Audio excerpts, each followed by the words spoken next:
वचनामृत में एक पद्य आया है, ऊरू का एक पद्य याद हो, देह जीव एक रूप भाषे च अज्ञान बढ़े। और पूर्व में कहा था कि ये दोनों पूर्णतः भिन्न भिन्न है। अब दूसरे पद्य में आ रहा है कि दोनों कैसे हैं। देह जीव एक रूप भाषे च अज्ञान बढ़े, क्रियानी प्रवृत्ति पण तेती तेम छाय से, जीवनी उत्पत्ति અને રોગ શોક દુઃખ મૃત્યુ દેહનો સ્વભાવ જીવ પદમાં જણાય છે। એવો જે અનાદિ એક રૂપનો મિથ્યા સ્વભાવ, देह जीव एक रूप भाषित होता है। भाषित होने का अर्थ है मुझे ऐसा लगता है, मुझे भाषित होता है, प्रतिभास होता है, ऐसा मुझे अनुभव आ रहा है, ऐसा लगता है कि मैं और यह देह एक ही हैं। जिस समय राजा परदेशी के समक्ष केशी कुमार श्रमण विद्यमान थे, उस समय सबसे पहला प्रश्न उन्होंने यही किया, यदि आप श्रमण निर्ग्रंथ ऐसा कहते हैं तो क्या आपने ऐसे इस शरीर से पूर्णतः भिन्न आत्मा का संज्ञान किया है? क्या ऐसा आपने जाना है? क्या आपकी ऐसी प्रतिज्ञा है? और क्या आपने ऐसे आत्मा को शरीर से पूर्णतः भिन्न देखा है?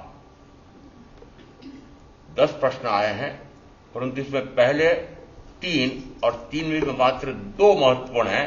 प्रथम तो कहा क्या आपने ऐसे आत्मा को जाना है। दूसरा कहा यदि जाना है तो क्या आपने ऐसे आत्मा को देखा है। जानना और देखना अविनाभावी हैं, परंतु फिर भी इंद्रियों की अपेक्षा कहा जाता है कि इस शरीर के साथ जो इंद्रियां हैं उनमें आंखें ये देखना का कार्य करती हैं और शेष 4 इंद्रियां जानने का कार्य करती हैं, और मन अनुभव करने में ये 5 मेरे अभी आलंबन है, इनके माध्यम से मैं जानता हूं। और अब प्रश्न आ रहा है, यदि इन इंद्रियों के और मन के माध्यम से जो जानता हूं वह कौन सा ज्ञान होगा?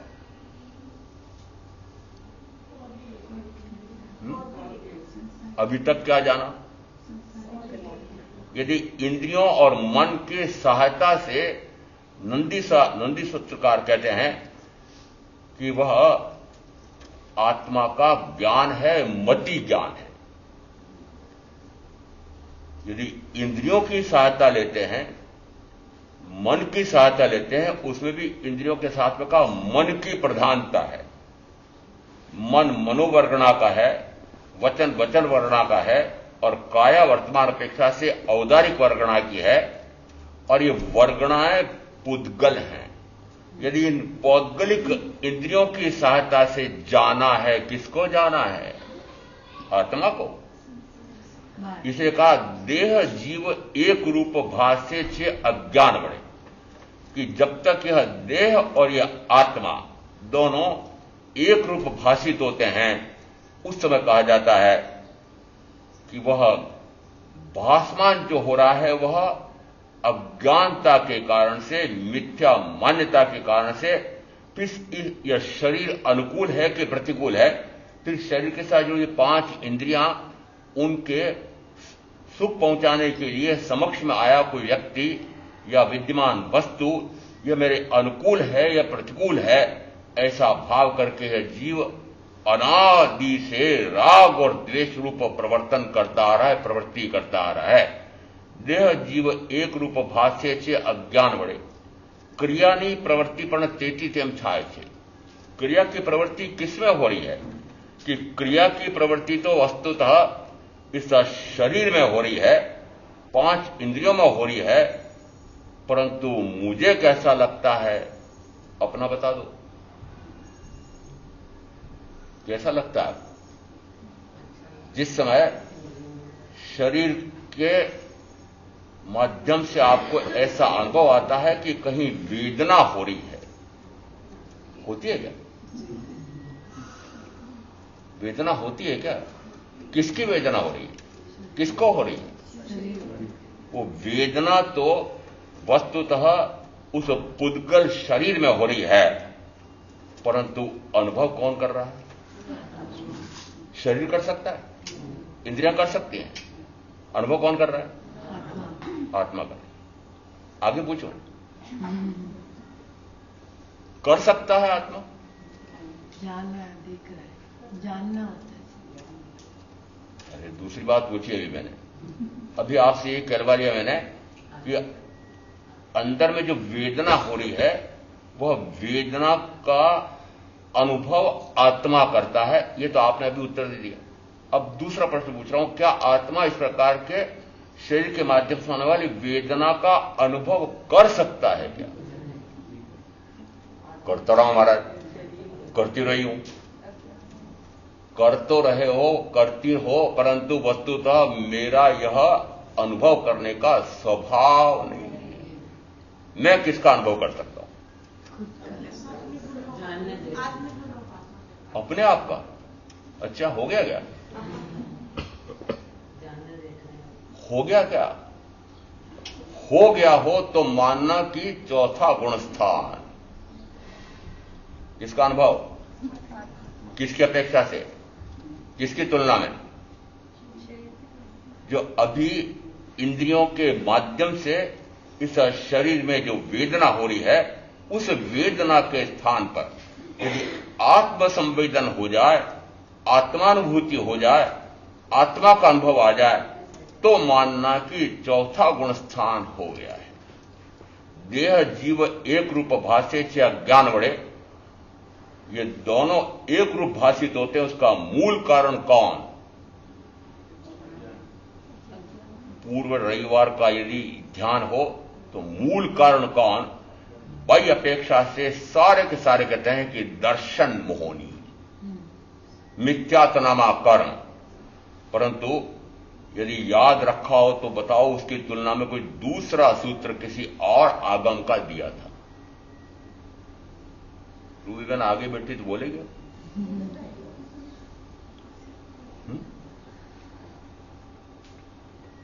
प्रीति बहन, आभा बहन, हो गया। आगे पाठ, पीछे सपाट। अब आगे का पाठ पढ़ने आ गए।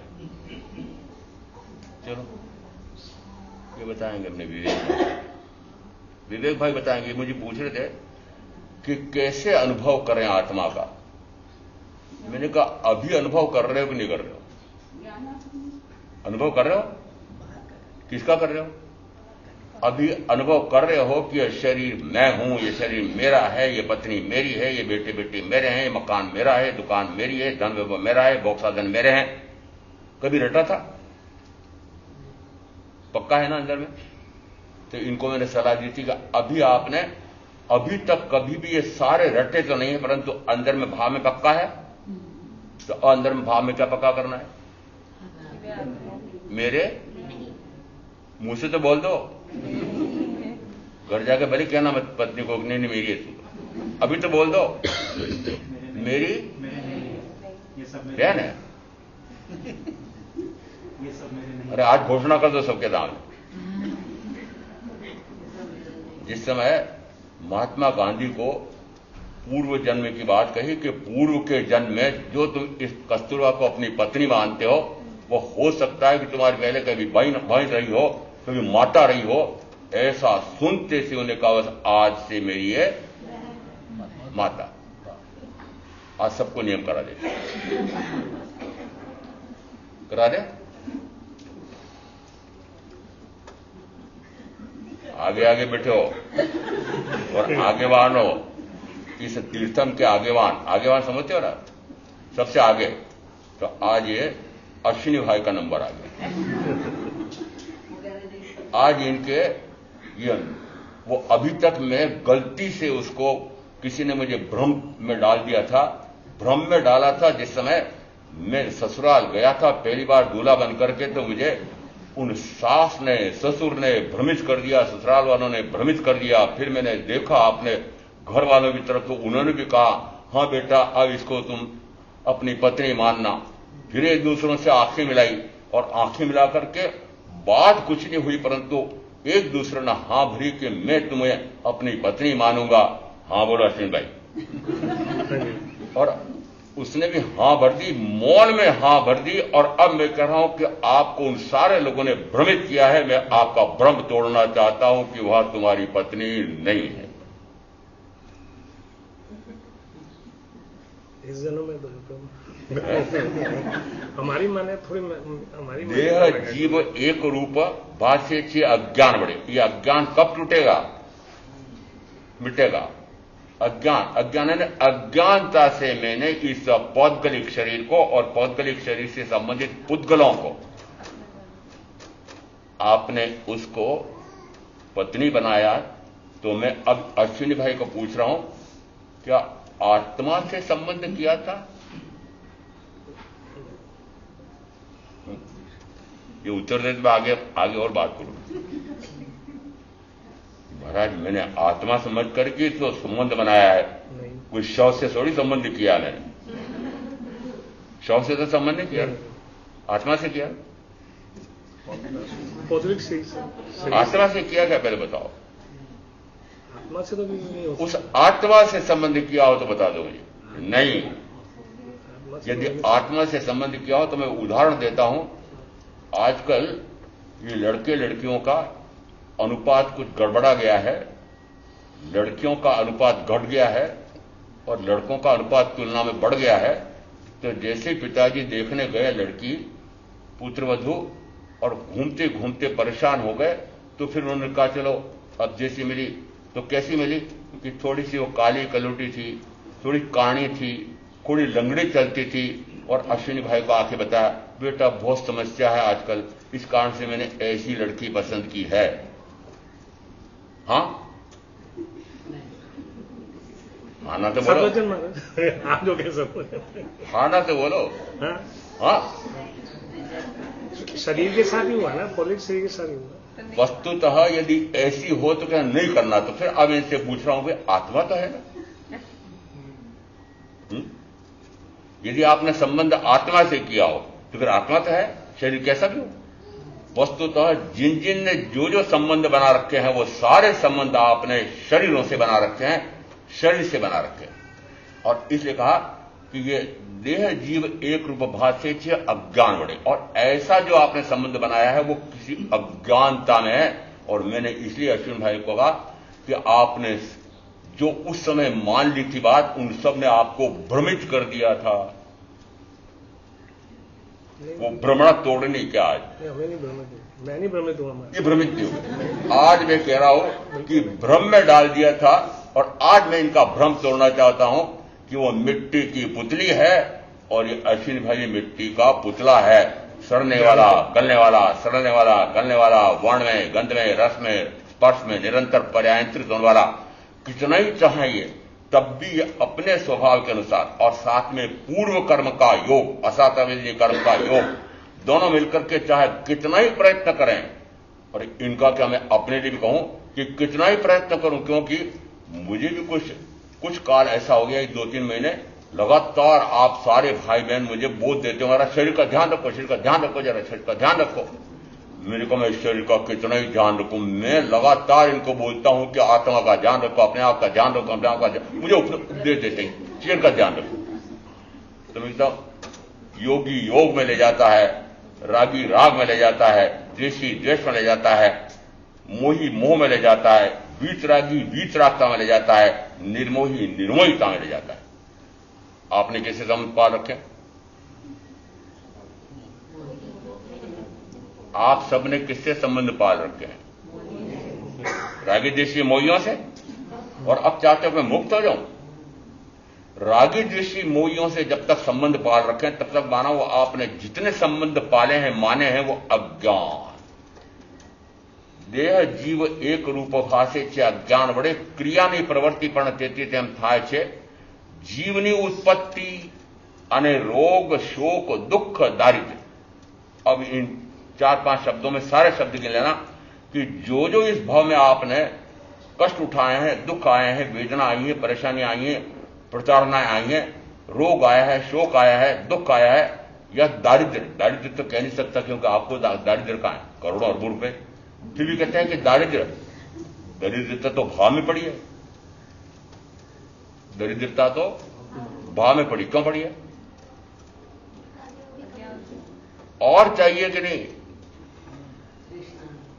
जिसको और चाहिए वो दरिद्र है, जिसको और चाहिए आपको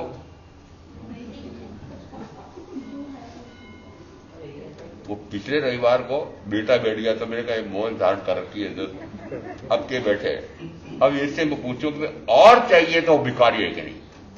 ये भिखारी तो है। भिखारी है। किसकी भीख मांग रहे हो? कथानक आता है, जिस समय एक जोहरी की दुकान के सामने कुछ बच्चे भीख मांगने के लिए खड़े हुए और जैसे जोहरी की दृष्टि पड़ी एक लड़के पर, क्यों है लड़के तो अमुक का बेटा है, कि हां तू भीख क्यों मांग रहा है?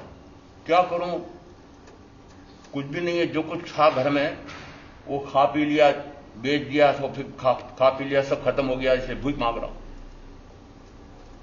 चल चल मेरे साथ चल।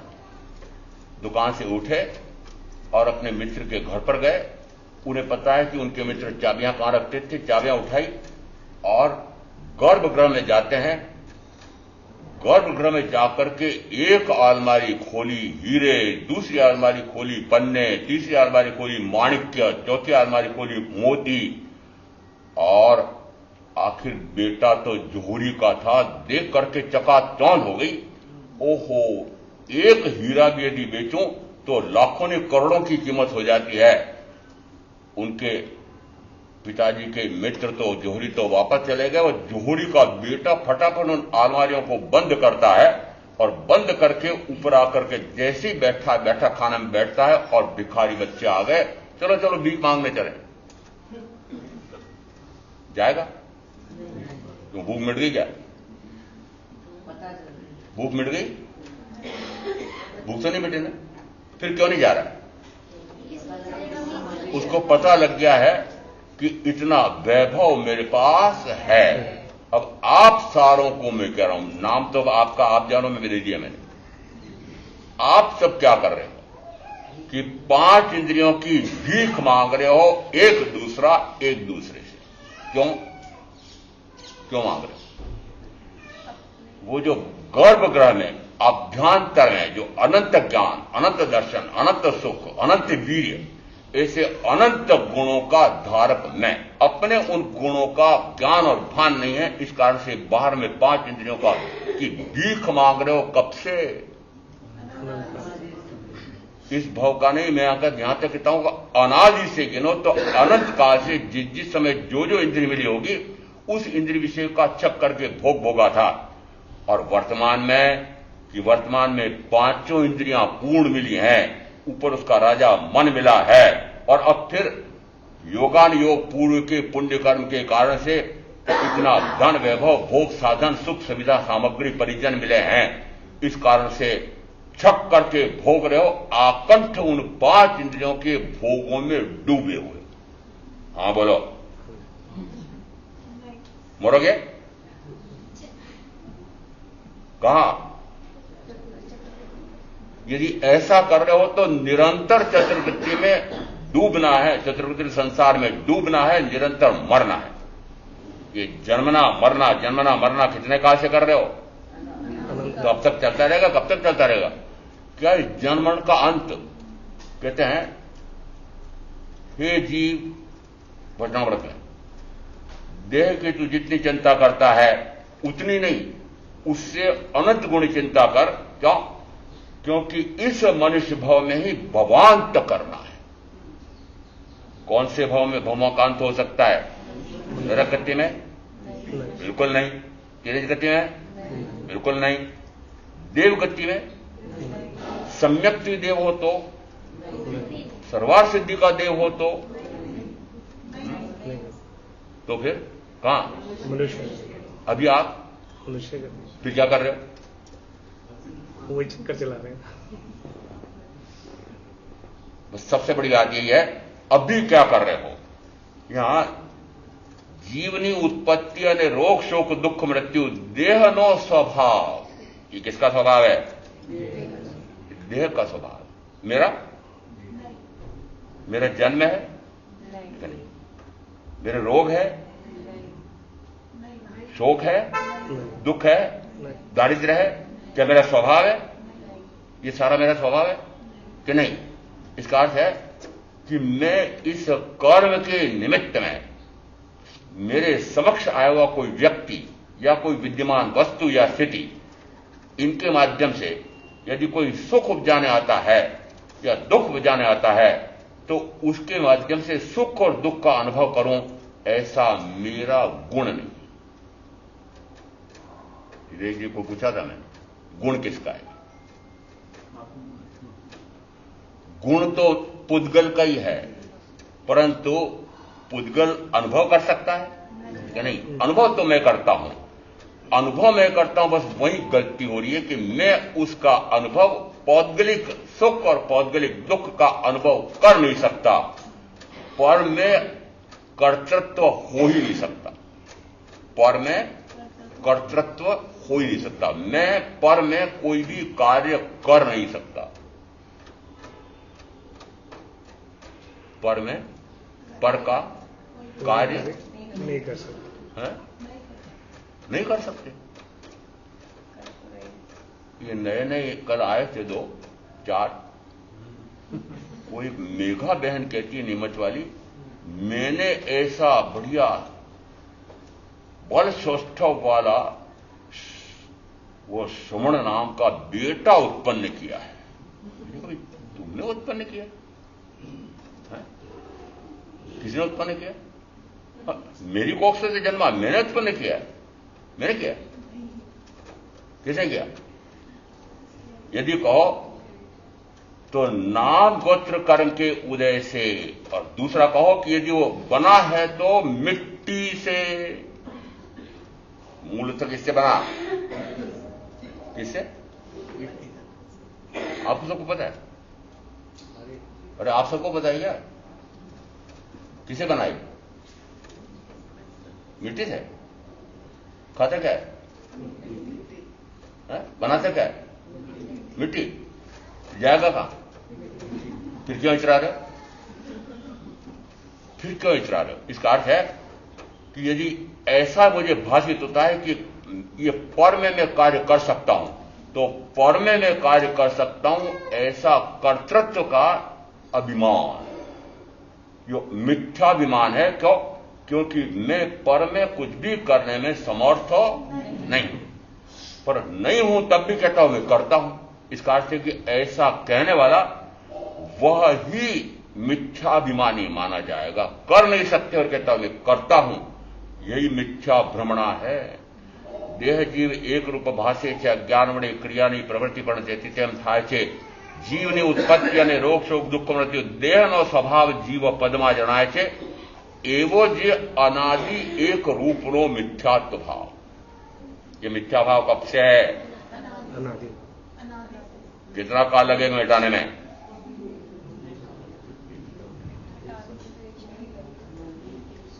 कितना काल चाहिए मिटाने में? यदि अनादि का मिथ्यात्व है, अनादि का अज्ञान है, तो अब इसको मिटाने में कितना काल चाहिए आपको? अज्ञान से ज्ञान में आने के लिए एक समय, मिथ्यात्व से सम्यक्त में आने के लिए एक अंतर मुहूर्त, और मिथ्या मुहादि से वीतराग स्वरूप में विहरण करने में 2 घड़ी और मुक्ति। कितना समय में? कितना काल चाहिए? एवो जे अनादि एक रूपनो मिथ्यात्वा, पर ऐसा हो उसके लिए कोई न कोई वापस निमित्त कारण भी चाहिए। इसलिए आया कि एवो जे अनादि एक रूपनो मिथ्यात्वा ज्ञानीना वचन वडे दूर थई जाय छे। भाषे जड़ चैतन्यनो प्रकट स्वभाव भिन्न बन्ने द्रव्य निज निज रूपे स्थित थाय छे। बन्ने यानी दोनों, ये दोनों द्रव्य भिन्न भिन्न रूप में स्थिर हो जाते हैं, स्थित हो जाते हैं। वस्तुतः ये तो अनादि से भिन्न ही थे, भिन्न ही रहे हैं और भिन्न ही रहे हैं। कौन? 2 कौन? वर्तमान में एक ये मिट्टी का पुतला वर्तमान में है क्या? प्रश्न पूछ रहा हूं कि वर्तमान में मिट्टी का पुतला है कि जीता जागता शरीर है? अश्विनी भाई को उत्तर देने दो। मिट्टी का पुतला। चलो अब आप शब्द से तो बोले कम से कम कि वर्तमान में भी यह शव है। वर्तमान में शव है? ये तुम्हारा जिसमें प्राण निकलेंगे तब शव कहा जाएगा। अभी क्या मानो? अभी क्या मानना? और ऐसा मान करके फिर प्रवृत्ति करोगे? क्यों? अभी तो पक्का करा है कि शव है। क्या इसमें जानने की शक्ति है? क्या देखने की शक्ति है? क्या अनुभव करने की शक्ति है? वो जानने, देखने की, अनुभव करने की शक्ति इस में लग भी रही हो तो फिर आत्मसिद्धि सूत्रकार क्या कह रहे हैं सोचो। आत्मानी सत्तावड़े, आगे बोलो। आत्मसिद्धि भी नहीं याद कर रखी है तो अंदर में पक्की कब होगी? आत्मानी सत्तावड़े तेह प्रवर्ते जान, यानी यदि आत्मा की सत्ता इस शरीर या इंद्रियों के साथ है तो फिर इस शरीर के या इंद्रियों के माध्यम से जाना जाता है, देखा जाता है, अनुभव किया जाता है। इसका अर्थ है कि आत्मा साथ ना हो तो कुछ नहीं है ना, शव है ना। यदि आत्मा साथ है तब भी जानने की, देखने की, अनुभव करने की इसकी शक्ति है? नहीं। वो किसकी शक्ति से हो रहा है? आत्मा की शक्ति से हो रहा है। और आत्मा की शक्ति से जब पुद्गल के माध्यम से हो रहा है तो कहा जाएगा वह भी पौद्गलिक ज्ञान है। इसलिए नो इंदि गिज्जा अमुत भावा भी हुई नित्यो अज्जत हेउ नियस वंदो संसार हेउ वंदि बंधम। ईशुकारी अध्ययन में जिस समय भृगु पुरोहित दोनों बेटे उनको समझा रहे हैं कि हे पिताजी, आप इस शरीर को, इस आत्मा को इस शरीर से या इन 5 इंद्रियों से जानना चाहते हो, इस मन से जानना चाहते हो, तो इंद्रियां तो पुद्गल हैं। इंद्रिया क्या है? पुद्गल। गुण कौन से? भाव से वर्ण, गंध, रस, स्पर्श। तो भाव से ये वर्ण, गंध, रस, स्पर्श वाली हैं। तो फिर वर्ण, गंध, रस, स्पर्श गुण वाली इंद्रियों से अवर्णमय, अगंधमय, अरसमय, अस्पर्शमय इस आत्मा को जाना जा सकता है, देखा जा सकता है, अनुभव किया जा सकता है? तो नहीं। किससे जानोगे? अपने ज्ञान से। यदि अपना ही ज्ञान, विदेशी दार्शनिकों में भी अभी समस्या है, भारतीय दार्शनिकों में है। कोई मानते हैं ज्ञान स्वयं को तो जान सकता है परंतु पर को नहीं जान सकता है। कोई कहता नहीं पर को तो जान सकता है, स्व को नहीं जान सकता है। तो पर को तो नहीं जान सकते क्योंकि अभी तक पर को आपने अपना जाना है, तो पर को नहीं जान सकते ऐसा तो कहा जाता है। परंतु आपके अनुभव में क्या रहा कि पर को ही पर को अभी तक जाना है, और पर को पर जाना हो तब तो फिर भी सही हो गया है, परंतु पर को अपने रूप जाना है। पर को और अपने को जाने, पर को अपने रूप जाना, पर को पर रूप जाने और स्व को स्वरूप जाने तो ज्ञानी।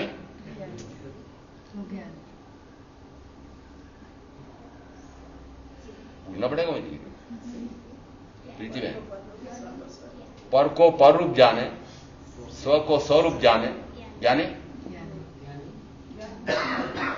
सबकी मुंडी हिल रही। हाँ, सबकी मुंडी गलत हिली है। स्व को स्वरूप जाने, पर को पर रूप जाने, स्वरूप भी जाने, पर रूप भी जाने, स्व समय रथ को भी जाने, पर समय रथ को भी जाने, और ऐसा जानकर जिसमें पर समय से पराभूत न हो तब कहा जाता है ज्ञानी। पर समय से पराभूत न हो। पर समय रथ कौन है? मैं ही पर समय रथ हूं। स्व समय रथ कौन है? कि मैं ही स्व समय रथ हूं। कि जब तक स्व समय रथ इस आत्मा को न जाने तब तक वह पर समय रथ यानी पुद्गल में ही रम रहा है। यदि पुद्गल में रम रहा है तो मानना कि आत्मा में नहीं रम रहा है। जिस समय आत्मा रमता है उस समय पुद्गल में नहीं रमता है। जिस समय आत्मा अपने आप को जानता है उस समय पर का जानना बंद हो जाता है। जिस समय आत्मा अपने आप को देखता है उस समय पर का देखना बंद हो जाता है। जिसमें आत्मा अपने आप में रमता है उस समय पर में रमना, इंद्रिय विषयों के माध्यम से वो सुख और दुख में रमना और उसके कारण से निरंतर सुख या दुख की अनुभूति करके उसके प्रति राग या द्वेष करना, ये कुछ नहीं हो सकता यदि वह जब तक पर को पर रूप जाने, स्व को स्वरूप जाने और पर से पराघात को प्राप्त ना हो तो फिर कहा जाता है ज्ञानी हुआ है। शब्द ज्ञानी अन्यथा दो। अन्यथा क्या हुआ? शब्द ज्ञानी, शब्द से जान लिया कि मैं आत्मा हूं, शुद्ध चैतन्य स्वरूपी हूं, द्रव्य से, क्षेत्र से, काल से, भाव से, गुण से, इन 5 अपेक्षाओं से मैं पौद्गलिक शरीर से पूर्णता भिन्न हूं। फिर कहा कि द्रव्य से, गुण से, पर्याय से, तीनों अपेक्षाओं से मैं इस पौद्गलिक शरीर से पूर्णता भिन्न हूं। ऐसा 8 अपेक्षाओं से आपने शब्द से तो जान लिया, दोनों की भिन्नता का भेद शब्द से तो जान लिया, परंतु शब्द से जानना पर्याप्त नहीं है। प्रथमतः शब्द से ही सुनता है, शब्द से ही सुनाने वाले भी चाहे साक्षात तीर्थंकर हो तब भी प्रथमतः शब्द से ही सुनाते हैं, और शब्द से ही श्रोता भी सुनता है। पुनः पुनः मनन भी वह मन से करता है, परंतु फिर ये सारे आलंबन छूट जाएं और मात्र वह आत्मा द्वारा आत्मसात हो जाए। ये अंतिम प्रश्न इनका था विवेक भाई का। जाते जाते पूछ रहे थे मुझे उस दिन रविवार की शिविर के बाद, बोले अपने आप को कैसे जानूं, अपने आप को कैसे देखूं, मैंने अपने आप का कैसे अनुभव करूं।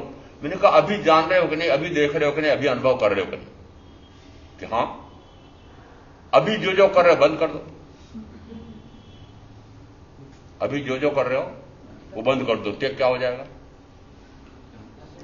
समस्या यह है कि अभी जो कर रहे हो बंद करना नहीं चाहिए, अभी जो कर रहे हो वो बंद नहीं करना चाहते, और इसलिए कहा भाष्यो देहाध्यास थी। ये समस्या कहां आ रही है? मुझे देहाध्यास से ऐसा लग रहा है कि देह जीव एक रूप है। भाष्यो देहाध्यास थी, आत्मा देह समान। दूसरी पंक्ति में क्या है? ये कैसे पता लगा? ये कैसे पता लगा? ज्ञानी ना वचन बड़े दूर थई जाय छे, भाषे जड़ चैतन्य नो प्रकट स्वभाव भिन्न बन्ने द्रव्य निजे निजे रूपे स्थित था। ये कब होगा? कब होगा? ज्ञानी के वचन सुनने से। आपने सुन लिया?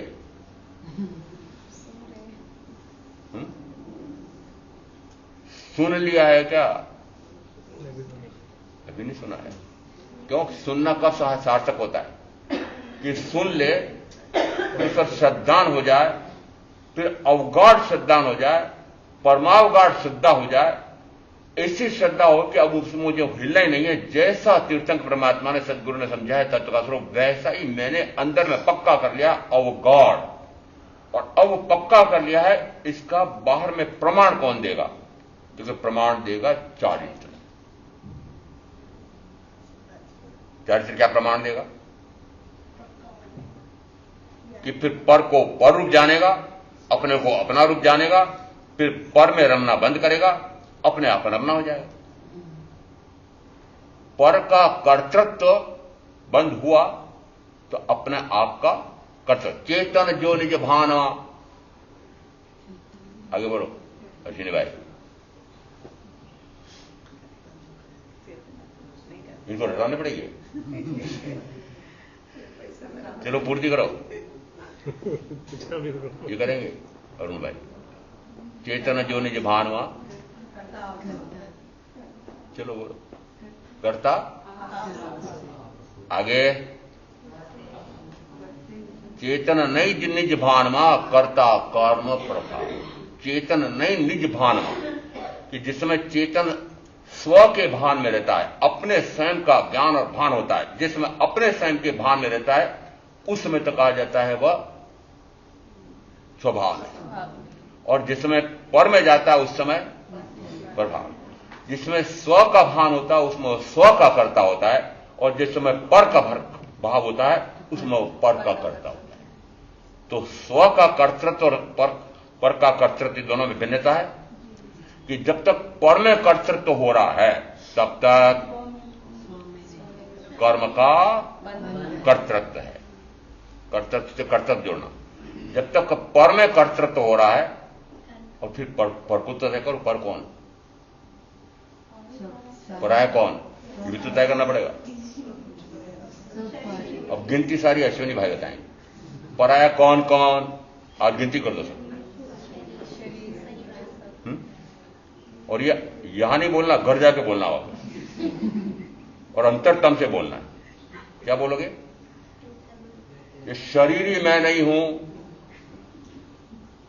शरीर मैं नहीं हूं तो शरीर से लगने वाली वो पत्नी मैं नहीं हूं, फिर बेटा मैं नहीं हूं, ये बेटी मैं नहीं हूं, मैं इनका नहीं हूं, ये मेरे नहीं है, ये मकान मेरे नहीं है, ये दुकान मेरी नहीं है, ये धन वैभव का कारखाना मेरा नहीं है, कोई मेरा नहीं, मैं किसी का नहीं, कोई मेरा नहीं, मैं किसी का नहीं, फिर मैं किसका? स्व का स्व मैं किसका? मैं अपने आप का, मैं अपने आप का, मैं अपने आप का जिस समय होता हूं उस समय कहा जाता है मैं अपने आप का ही करता होता हूं। जिस समय अपने आप का होता हूं उस समय अपने आप का करता हूं, और अपने आप का करता ये कहने की आवश्यकता नहीं है, स्व का कर्ता अपना होता ही नहीं है, स्व का तो ज्ञाता होता है। जिस समय स्व का ज्ञाता होगा उस समय स्व का कर्तापन होगा नहीं, ज्ञातापन है, जानन रूप क्रिया है, तो फिर बाहर में क्रिया होगी।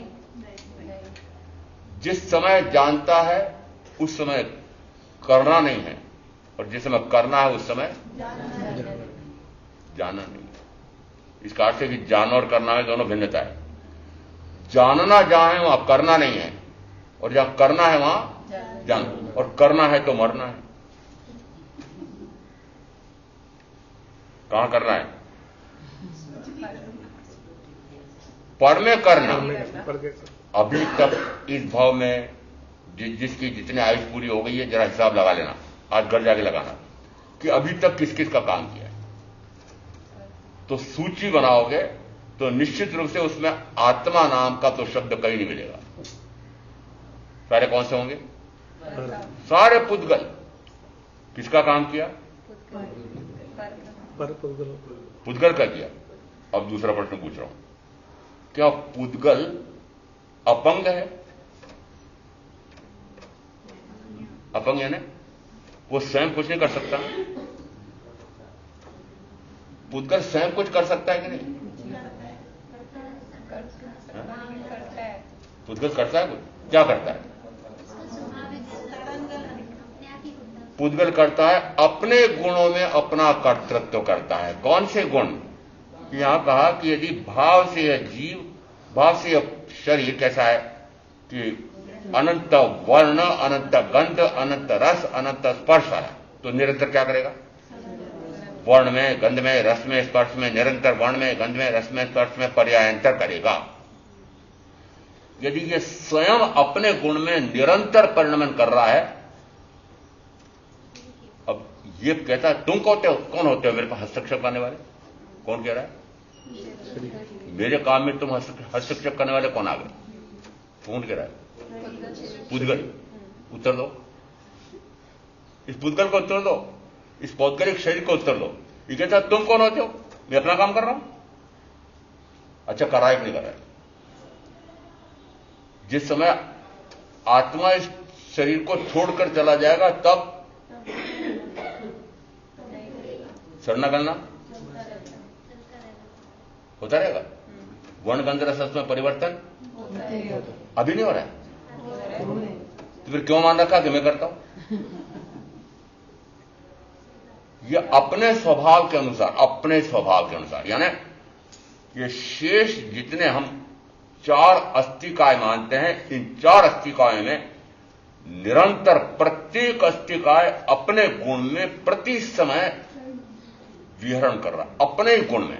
यदि धर्म द्रव्य देखें तो धर्म द्रव्य का गुण है गमन।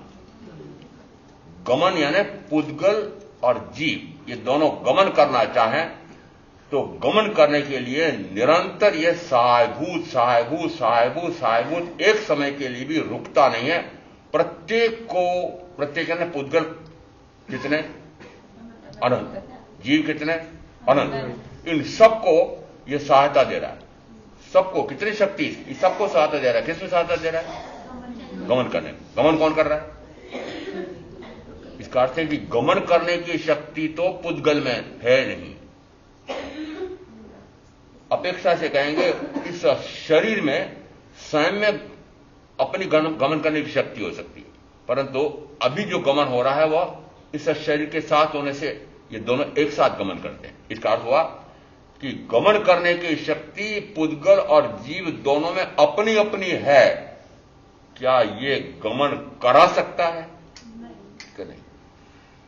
प्रेरणा दे सकता है कि नहीं? तो फिर क्या करता है?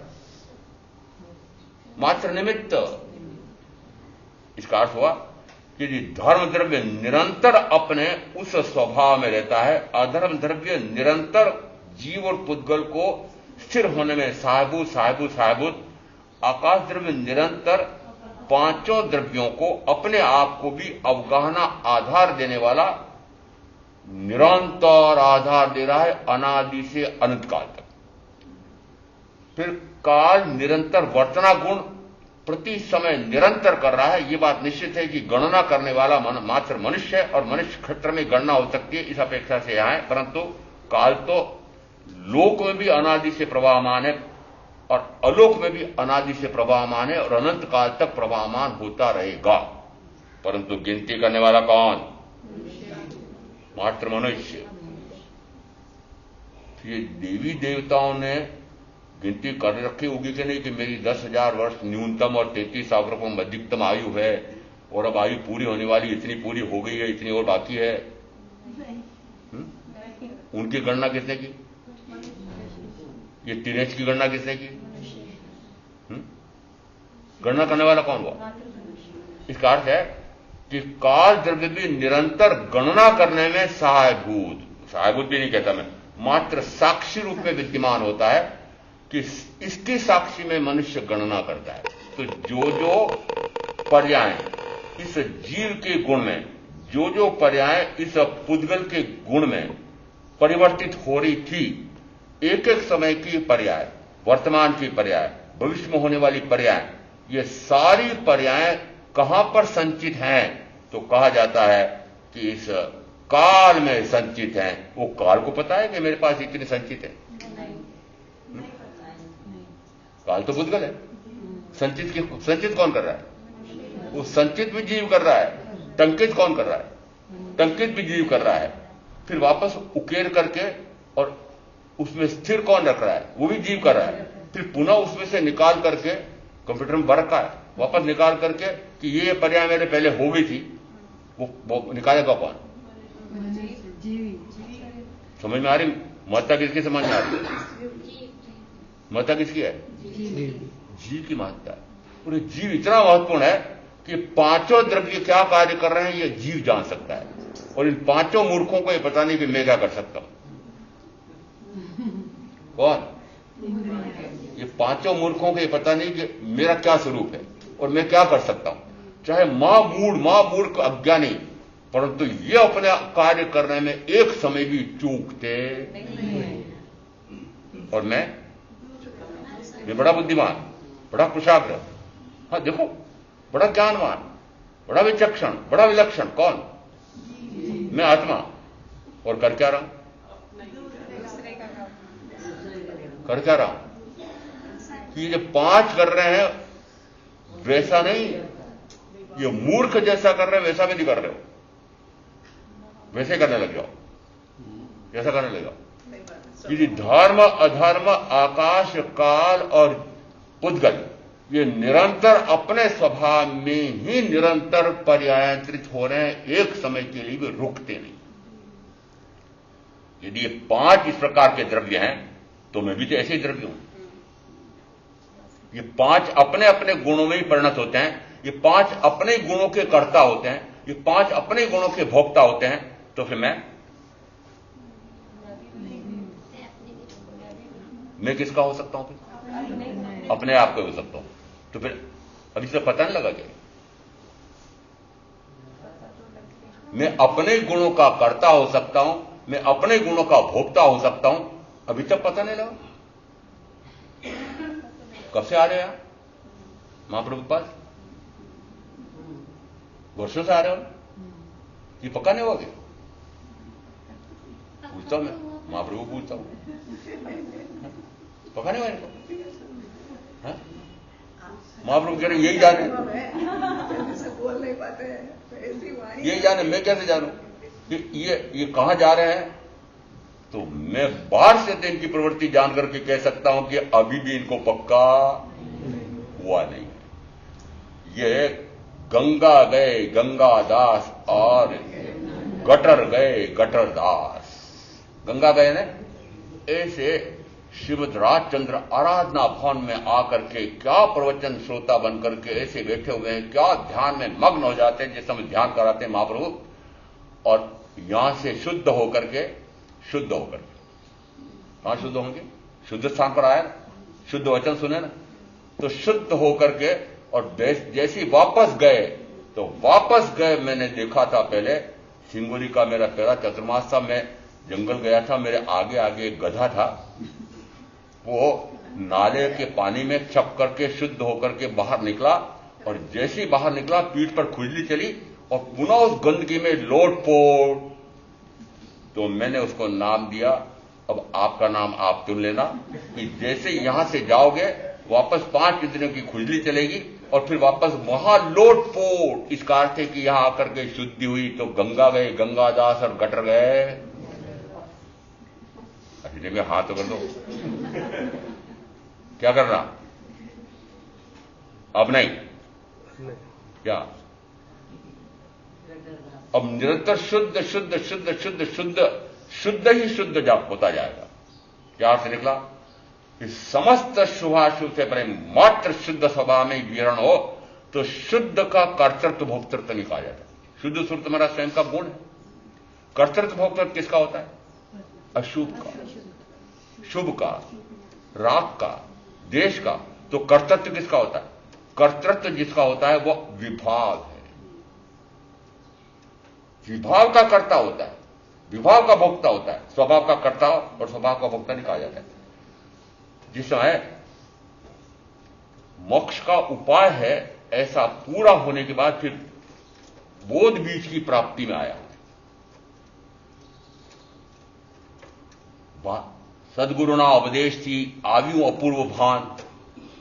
अब दूसरी पंक्ति की पूर्ति करेंगे, अवगन करेंगे।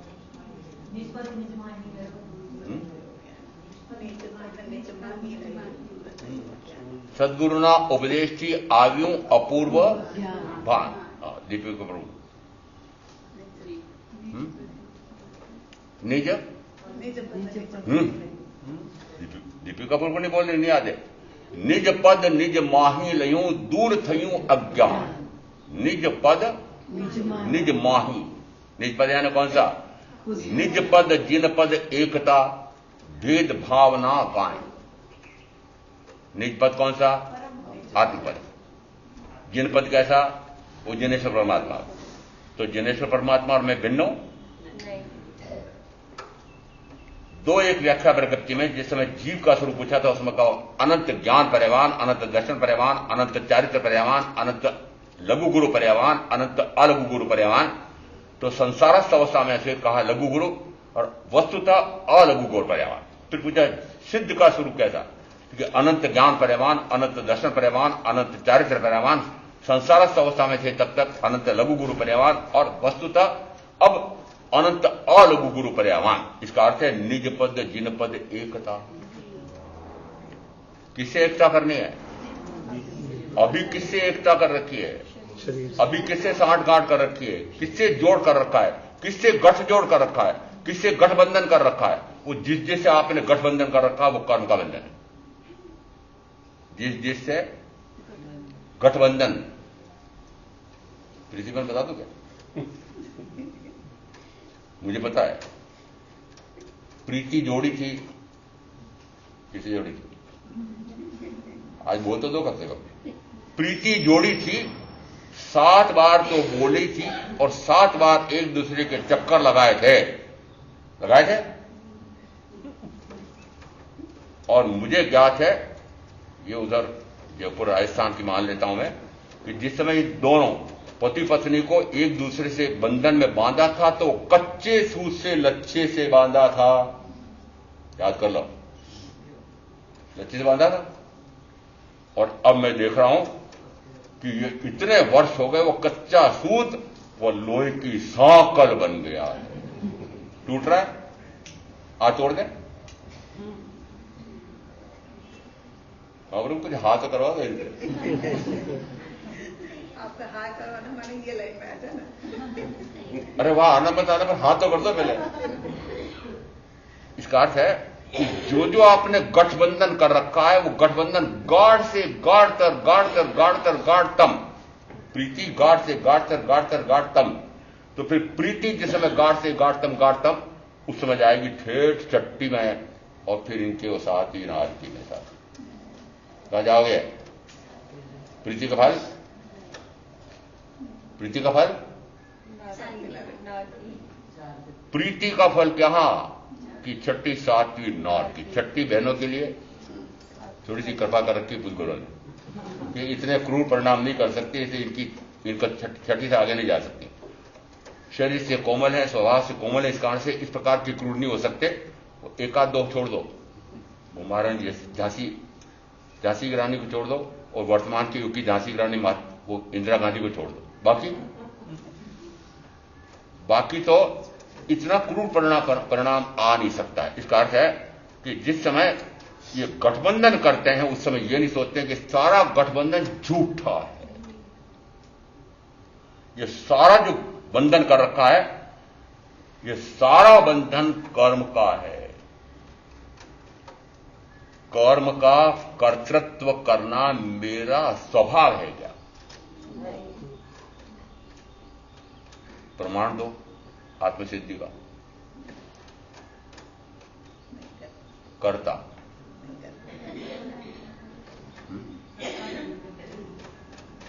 कर्ता होए न, चलो संख्या दे दिया, होए न,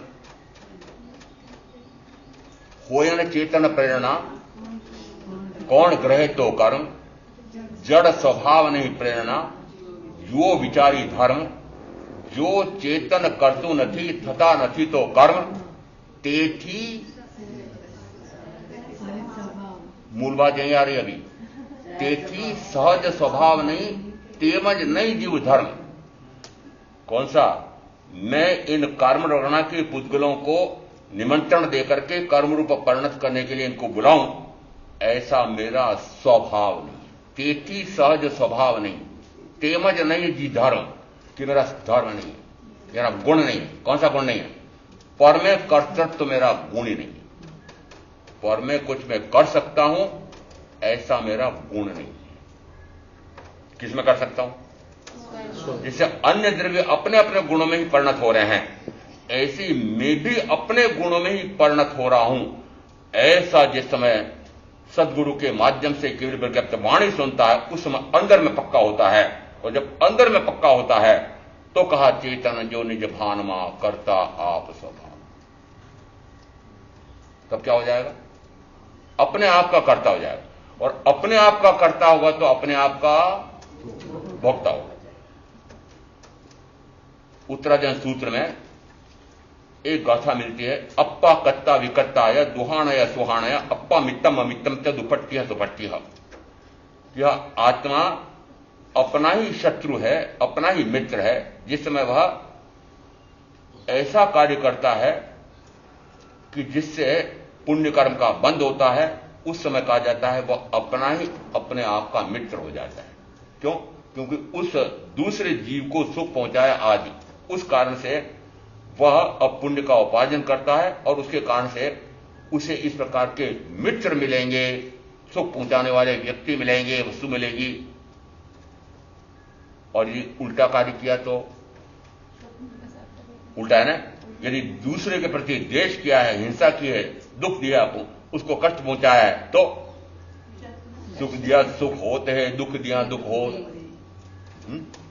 यदि दूसरे को सुख पहुंचाओगे तो स्वयं को सुख मिलेगा, दूसरे को दुख पहुंचाओगे तो दुख मिलेगा। और यदि ऐसा सुख उपजा करके दुख उपजा करके अपना ही मित्र और अपना ही शत्रु बन रहा है, यह बात महत्वपूर्ण नहीं है। महत्वपूर्ण कुछ दूसरी बात है। अप्पा कत्ता विकत्ताय दुहाणय सुहाणय, कि दुहावना और सुहावना स्वयं अपने आप में हो रहा है। दुहावना दुख पूर्वक, सुहावना सुख पूर्वक। ऐसा कब होगा? कि जिस समय वह दूसरे को सुखी करता है तो उसे भी सुख मिलता है, दूसरे को दुखी करता है तो उसको भी दुख मिलता है। यह महत्व की बात नहीं है। अप्पा कत्ता विकत्ताय, अब यहां शब्द आ रहा है विकर्ता, और विकर्ता का अर्थ होता है आत्मा ही अपने आप का करता है, आत्मा ही अपने आप का विकर्ता है, न करता। मैं पर में कुछ कर सकता नहीं, मैं पर में कुछ कर सकता नहीं। क्या मैं पर में भोग सकता हूं, पर को भोग सकता हूं? अभी तक क्या कर रहे हो? अभी तक क्या कर रहे हो? अभी तक कौन कौन सा भोग कर रहे हो? 1 2 3 4 5 और मन राजा, ये 6 के माध्यम से भोग रहे हो कि नहीं भोग रहे हो? अब 6 के माध्यम से जब तक इस प्रकार का इंद्रिय विषयों का भोग चल रहा है, तब तक कर्म का भोक्तृत्व हो रहा है, और ऐसा कर्म का भोक्तृत्व होते ही पुनः ज्ञानावनादि 7 प्रकार के कर्म का कर्तृत्व हो रहा है। वो भोक्तृत्व कर्तृत्व है, आपको लगता है कर्म का भोग कर रहे हैं। कर्म का भोग या कर्म का वेदन, ये प्रज्ञापना सूत्र के 26वें कर्म पद के अनुसार कहा जाएगा कर्म वेद बंध पद, कि जिस समय कर्म का उदय आता है, वो कर्म का उदय बाहर में कोई निमित्त ला करके खड़ा करता है। वो निमित्त व्यक्ति हो सकता है, वस्तु हो सकती है, स्थिति हो सकती है, और उस व्यक्ति या वस्तु या स्थिति को जीव अनुकूल मानता है। अनुकूल कब मानता है? जैसे वो देखता है कि मुझे मेरे शरीर को या 5 इंद्रियों को सुख उपजाने वाला है, ऐसा जैसी जाना, जैसी अश्विनी भाई के कारखाने में दुकान में कोई व्यक्ति चढ़ा, ये आज इतने माल खरीदने का, इतना माल निर्माण करने के लिए आदेश देने वाला है, इतने लाख का मुनाफा होने वाला है, कैसा लगेगा अश्विनी भाई? अच्छा लगेगा? अच्छा लगेगा। यही कर्म का बंध है। लोभ मोहनी वेदनी कषाय उदय आ गया है। यो नहीं कहो, लोभ मोहनी वेदनी कषाय आया है, और उसके कारण से ज्ञानावरणादि 7 प्रकार के कर्म का कर्तृत्व हो गया है, और कर्तृत्व हुआ है तो पुनः आकर के वह भोक्तृत्व तो क्या कराएगा वो, कि पुनः वह कर्म का उदय आकर के निमित्त सामने खड़ा करेगा, और निमित्त के अनुसार कार्य क्रिया प्रवृत्ति करोगे, और पुनः उस कर्म का भोक्तृत्व करते ही पुनः ज्ञानावरणादि 7 प्रकार के कर्म का कर्तृत्व हो जाएगा। कब से चल रही श्रृंखला? चक्रव्यूह कब से चल रहा है? कर्म का उपार्जन किया, कर्म का उदय आया, कर्म का उदय आते ही कोई निमित्त सामने खड़ा हुआ, और उस कर्म के अनुसार कार्य किया, कर्म के अनुसार कार्य करते ही पुनः ज्ञानावरणादि द्रव्य कर्म। 3 याद रखे थे पहले, 3 संयोग जीव के साथ अनादि से हैं। शरीर आदि, ये 4 आघाती के फलस्वरूप बद्ध और अबद्ध कर्म के फल। दिगंबर सूत्रकार कहते हैं नाम कर्म। नाम हमारे कहा उसको बद्ध और अबद्ध। अबद्ध है जो मेरे साथ बंधे हुए तो नहीं है, परंतु मैंने मान रखा है कि मेरे हैं, इसलिए वो भाव से बंधन है। पति या पत्नी का, बेटे बेटी का, परिजनों का, परिचितों का, धन वैभव का, भोग साधनों का, वो तो कहा अबद्ध। अबद्ध है, वस्तुतः अबद्ध है। बद्ध कौन? कि मात्र शरीर। तो 4 आघाती, नाम गोत्र आयुष्य वेदनी, इन 4 आघाती के फलस्वरूप ये निरंतर मेरे साथ ये बद्ध स्पष्ट हो रहे हैं, और जैसे ये मेरे साथ जुड़ते हैं, वैसे ही पुनः इस शरीर की पूर्ति के लिए, 5 इंद्रियों में से किसी इंद्रिय विषय की पूर्ति के लिए जो विकार का भाव करता हूं, तो विकार का भाव, रागादि का भाव मैं स्वयं करता हूं, इसलिए मैं फिर उस रागादि विकार के भाव का कर्ता कहलाया। हूं क्या? हूं नहीं, कहलाता हूं। यद्यपि वह रागादि का कर्ता तो है नहीं, हुआ नहीं, हो गई। त्रिकाल वह पर का कर्ता हो नहीं सकता। त्रिकाल है ना, पूर्व में भी कभी भी वह पर का कर्ता हुआ नहीं। ये कैसे करोगे?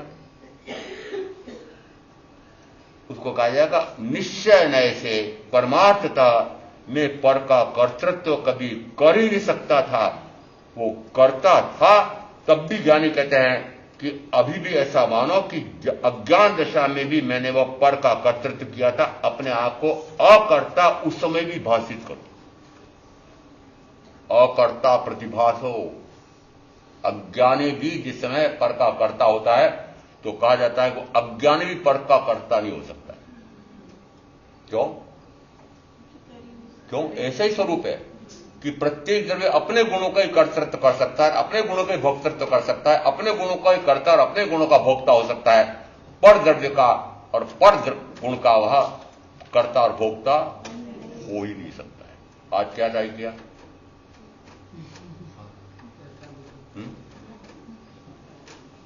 आज क्या तय किया? पूछता रहूं बीच में क्या तय किया? अब अपने गुणों का ही कर्ता होना और अपने गुणों का भोक्ता होना। अब अपना गुण कौन सा? क्या खाना? ज्ञान को खाना, दर्शन को खाना, सुख को खाना, वीर्य को खाना। किसको? भूख लगे तो क्या खाना? भूख लगे तो ज्ञान को खाना। ज्ञान को क्या खाना? ज्ञान तो हमारा गुण है, ज्ञान तो मेरा स्वयं का गुण है। अरे स्वयं के गुण को खाना कहां है? उस स्वयं के गुण का भी ज्ञान भान नहीं हुआ है। इसी कहा अपने ज्ञान, अपने स्वयं के गुण का ज्ञान और भान हो जाए उस समय कहा जाता है वो ज्ञान का ही खाना। कैसा? जानना जानना जानना जानना जानना, वो ज्ञान का खाना। ज्ञान का खाना कौन सा हुआ? जानना किसका? अपने आप का। करना किसका? किसका करता? और ज्ञान का कर्ता कहो तब भी वही बात है ना, अपने आप का कर्ता कहो तब भी बात कहो, क्योंकि गुण और गुणी में अभेद है। जिसे मैं पूछा भगवान से, भगवान जीव ज्ञान स्वरूपी के अज्ञान स्वरूपी? भगवान उत्तर दिया कदाचित ज्ञान स्वरूपी कदाचित अज्ञान स्वरूपी। 12 व्याख्या प्रगति। भगवान ऐसा क्यों? देखा कि जिस समय वह ज्ञान स्वरूप में रहता है, अपने आप में अपने आप को जानता है, उस समय ज्ञान स्वरूपी है। जिसको अपने आप को नहीं जानता है, पर को अपने रूप जानता है, उसमें कहा जाता है अज्ञान स्वरूपी है। परंतु जीव तो ज्ञान स्वरूपी है और ज्ञान जीव स्वरूपी है।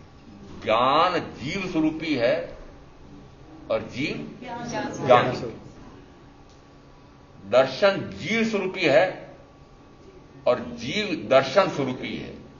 तो दर्शन कहूं कि आत्मा कहूं एक ही है, ज्ञान कहूं कि आत्मा कहूं एक ही है, अपने आप का कर्ता कहूं कि ज्ञान का कर्ता हूं एक ही है, अपने आप का दर्शक कहूं कि आत्मा का दर्शी कहूं एक ही है, एक ही है। इसका अर्थ है कि गुण गुणी में अपेक्षा से कहा अभेद है।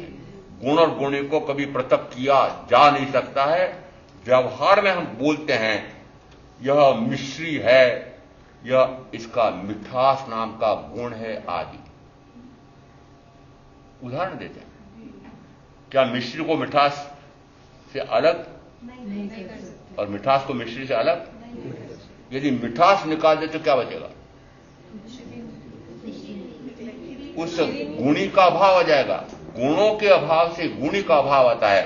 इसका अर्थ है कि एक गुण भी मेरा कभी भी मुझसे पृथक नहीं हुआ। ज्ञान गुण कितना कहा जाता है कि अनंत ज्ञान गुण है। उस अनंत ज्ञान गुण में से एक अंश भी मुझसे अलग हुआ? प्रमाण दो।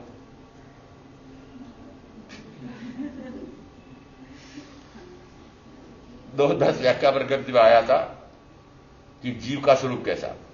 फिर स्थानांक 5 में आया था कि जीव ध्रुव है, नित्य है, शाश्वत है, अवस्थित है, अक्षत है और अंतिम शब्द आया अव्यय है। अव्यय यानी क्या? कि जीव अव्यय है तो जीव के गुण कैसे हैं? अव्यय। तो जीव का ज्ञान गुण कैसा है? अव्यय। अव्यय का अर्थ है कि ज्ञान गुण एक अंश में भी कभी भी घटा नहीं है, एक अंश में भी कभी बढ़ता नहीं है। अनंत ज्ञान में एक अंश और बढ़ जाए तो अनंत कैसा कहा जाए? अनंत ज्ञान में से एक अंश भी बढ़ता नहीं है, अनंत ज्ञान में एक अंश भी घटता नहीं। एक अंश भी कभी घटता नहीं है, एक अंश भी बढ़ता नहीं है। नहीं महाराज ऐसा नहीं है। हम जब छवि करके जाते हैं तो हमारा ज्ञान बढ़ जाता है और घट जाता है जब ज्ञान घट जाता है। ये कैसे? अश्विन भाई ये कैसे? मैं बताऊं आपकी बात, इनकी बात मैं बतानी पड़ी। महाराज जिस समय घर जाता हूं उस समय वो प्राण प्यारी हाँ तो बोल दो, प्राण दो। इनको पता नहीं है, आपको में उदाहरण है और व्यवहारिक जगत में मिल जाएंगे। जिसको आपने प्राण प्यारे मान रखे हैं, वो प्राण लेवी भी हो जाती है, प्राण लेवा भी हो जाता है। राजप्रश्न सूत्र में जिस समय देखा कि ये जीव और शरीर की भिन्नता का भेद ज्ञान, अन्नो जीवो अन्नो शरीरो, जिस समय उनको अंदर में पक्का हो गया था राजा परदेशी को, उस समय जैसी भेद विज्ञान पक्का हुआ वैसी वो वृत्ति हो गए। और वृत्ति होने के बाद फिर अब उनको न तो भोग में रुचि आती है और न राज्य में रुचि आती है। सम्यक होने के बाद न भोग में रुचि न राज्य में रुचि। आपसे पूछे?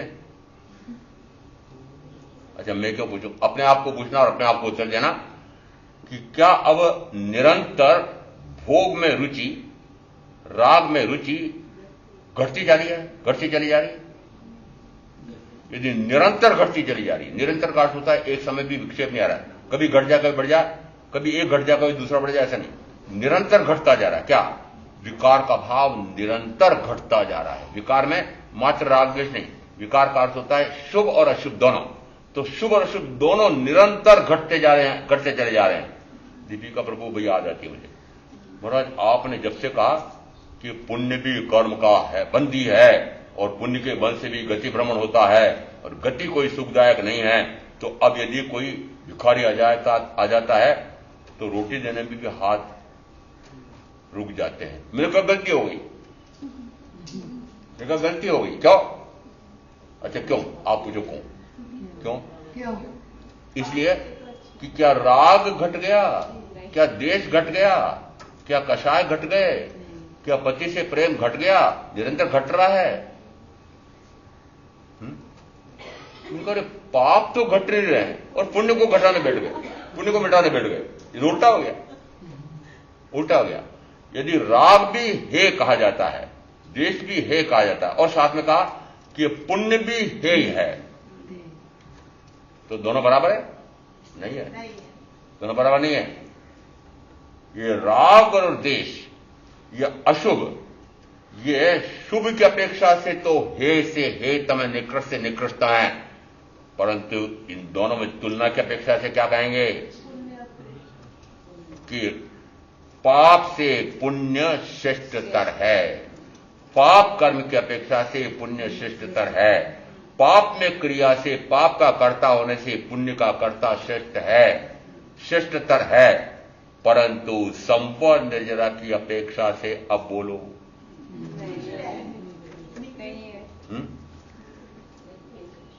संपूर्ण निर्जरा की अपेक्षा से ये पुण्य निकृष्टतम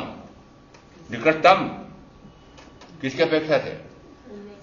यदि पुण्य की प्रवृत्ति के लिए भी समय है, शक्ति है, और अब आपको दोनों अवसर हैं, एक आपको अशुभ में ले जाने के लिए तत्पर है, एक शुभ में ले जाने के लिए तत्पर है, और एक शुद्ध स्वभाव में ले जाने के लिए निमित्त गुरु बैठे हैं। बताओ कहां जाओगे? झूठ, ये झूठ बोलते हैं, ये सबके सामने बुलवाता हो ना तो नकली बोलते हैं। निश्चित है कि ये निरंतर किसके पास खींचे चले जाते हैं। अभी देखूंगा मैं, शिविर पूरा होते से देखूंगा हम कहां जाते हैं। ये शिविर पूरा होते से या तो अशुभ में जाएंगे, अशुभ से भी अशुभतम में, और कभी थोड़ा सा शुभ में चले जाएंगे। इसका अर्थ है कि शुभाशुभ दोनों से जिस निवृत्ति होती है। इसका अर्थ है कि कर्तृत्व और भोक्तृत्व कहां मिटना चाहिए कि शरीर आदि का कर्तृत्व और भोक्तृत्व मिटे तो राग आदि का कर्तृत्व भोक्तृत्व भी मिटे, और राग आदि का कर्तृत्व भोक्तृत्व मिटे तो ज्ञानावरण आदि का कर्तृत्व और भोक्तृत्व भी मिटे। पहले किसका मिटाओगे?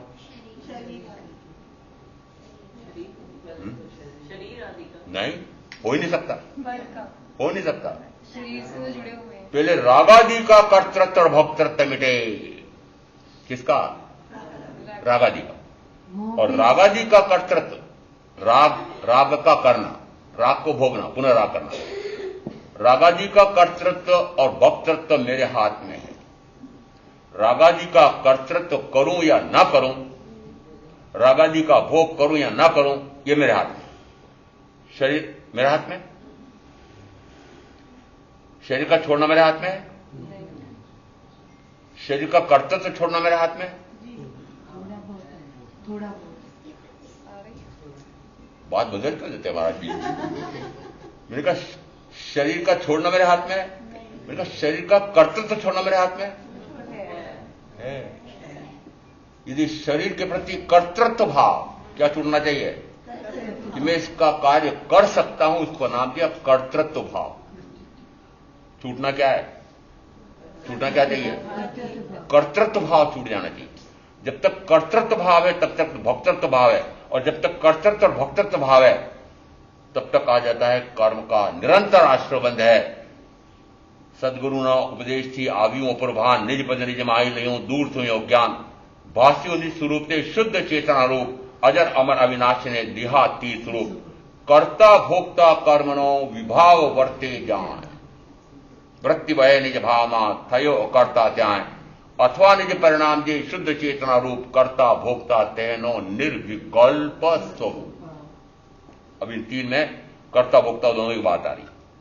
कर्ता भोक्ता कर्म, कर्म का कर्तव्य भोक्तव्य कब तक होगा? कर्ता भोक्ता कर्मणो विभाव वर्ते ज्ञान। विभाव किसे कहा? ज्ञाता दृष्टा, ज्ञाता दृष्टा, स्व का ज्ञाता, स्व का दृष्टा, स्व का ज्ञाता, स्व का दृष्टा, स्व को ही जानना, स्व को ही देखना, स्व को ही जानना, स्व को ही देखना, अपने आप को जमना, अपने आप को देखना, अपने आप रमना, जानना देखना रमना, जानना देखना जमना जमना। अनन्य में जो अनन्य को जो जानता है वो अनन्य में रमता है, अनन्य को जो देखता है वो अनन्य में रमता है, जो अनन्य में रमता है वो अनन्य को जानता है। ये अनन्य दंसी से अनन्य रामे, ये अनन्य रामे से अनन्य दंसी। आचारांत सूत्रकार प्रथम सुस्कंद में पहला सुस्कंद, उसमें दूसरा जमाया जो अनन्य को देखता है वो अनन्य में रमता है। अनन्य किसको कहा? अन्य अन्य अन्य अन्य अन्य अन्य अनंत। शरीर कितने धारण किए? अनंत। भाव कितने प्रकार किए? अनंत।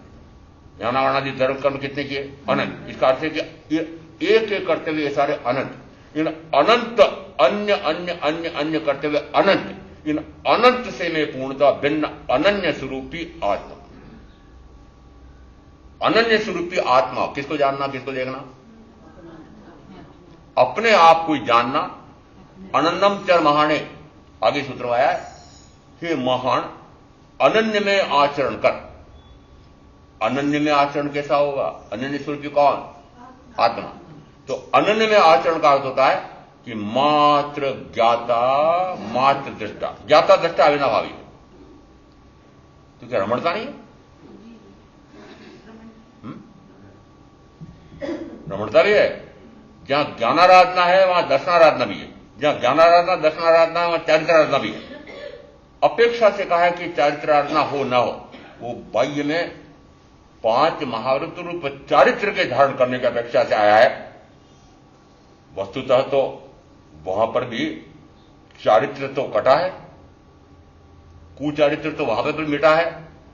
जिस समय प्रथमतः महाराजा शैनिक को अनाति मुनि के साथ संवाद हुआ था, उस समय उन्हें यदि क्षायक सम्यक या औक्षमिक सम्यक हुई होगी, उस समय गिन लो कि जिस समय नाथ अनाथ की व्याख्या सुनी उन्होंने, उस समय अब वे वापस जिस समय महलों में जा रहे हैं, उस समय मैं कह सकता हूं कि भारी मन से जान रहे हैं। क्यों जा रहा हूं, क्यों जाना चाहता हूं, अब मैं किसका नाथ हूं? मैं तो अपना ही नाथ हो सकता हूं। मैं इस ऐसे राज्य का, कैसा राज्य, मगधाधिपति, इस मगध राज्य का मैं अधिपति हो सकता हूं क्या? नाथ हो सकता हूं? अभी सुनकर के आएंगे इसका नाथ हो नहीं सकता। मैं चतुरंग सेना का नाथ स्वामी हो सकता हूं? नहीं हो सकता। ऐसा जिस समय उन्होंने तत्व में वेद ज्ञान किया था, उस समय जा तो रहे हैं वापस मौलों में, परंतु कहा जाएगा भारी मन से जा रहे हैं। आप जिस समय शिविर पूरा होगा उस समय जाएंगे, तब कैसे जाएंगे? भारी मन से जाएंगे। क्यों जाना पड़ रहा है? यहां क्यों नहीं रह जाऊं, यहीं क्यों नहीं रह जाऊं, यहां से निकले ही नहीं। कौन? यहां से निकले तो शव निकले, यहां कैसे रह जाए? यहां कैसे रह जाए? महाप्रभु आपकी पेरू कर दो क्या? अब ये जो आज आ गए हैं, यहां से इस रूप में नहीं जाएगा। किस रूप में जाएगा? निकल नहीं सकते, अब शव रूप निकलेगा यहां से। इसका अर्थ है, यदि आत्मा को जाना है, आत्मा को देखा है, और आत्मा के जानने का गुण ऐसा गुण है कि जो अपूर्व आनंद में ले जाता है। किसमें? अपने आप को जाना है, अपने आप को देखा है, तो अपने आप में रमण स्वाभाविक है। जानना देखना दोनों अविनाभावी हैं। इसलिए यहां पर ये अनन्य दंसी का है, जो अनन्य है, अन्य अन्य अन्य अन्य अनंत रूपों से पूर्णतः बिना अनन्य स्वरूपी आत्मा जिसको देखता है वह उसमें रमता है। जानना देखना और रमना तीनों एक साथ हैं। व्यवहारिक जगत में देख लेना कि मात्र जाना था कि ये मेरे पति हैं, ये मेरी पत्नी है, ऐसा नहीं है। जाना के साथ में वहां पर देखा भी था, कि जाना भी था, देखा भी था। आगे किसी ने भी नहीं कहा, न ससुराल वालों ने कहा, न घर वालों ने कहा, परंतु मुझे पता है ये संवर नाम जिसका रखा था नीमच में, जिस समय मात्र जाना कि ये मेघा मेरी पत्नी है, फिर जाना के साथ देखा हाँ ये मेघा नाम मेरी पत्नी है, मेरे का मात्र जाना देखा नहीं था, रमे भी थे और नमूना सामने लेकर आए मुझे कल। इसका अर्थ है कि जानने के साथ देखना है, जानने देखने के साथ रमना किसी ने कहा नहीं तब भी है। इसलिए कहा कि जैसा वहां है वैसा आत्मा के लिए भी मानना, कि जहां जानना देखना है, यदि आत्मा का जानना देखना है तो आत्मा में रमना अवश्यंभावी है। तीनों की एकता रूप में हूं, ज्ञान दर्शन चारित्र तीनों की एकता रूप मोक्ष का मार्ग है, और तीनों की एकता रूप में शुद्ध आत्मा। ज्ञान दर्शन चारित्र नहीं, एकता ने एक पणे आने अविरुद्ध, क्या से निकल रहा है। अब यहां जब तक वह ऐसा ज्ञाता भाव दृष्टा भाव नहीं आता है तब तक क्या होगा? जब तक ज्ञाता भाव दृष्टा भाव नहीं आता तब तक क्या होता है?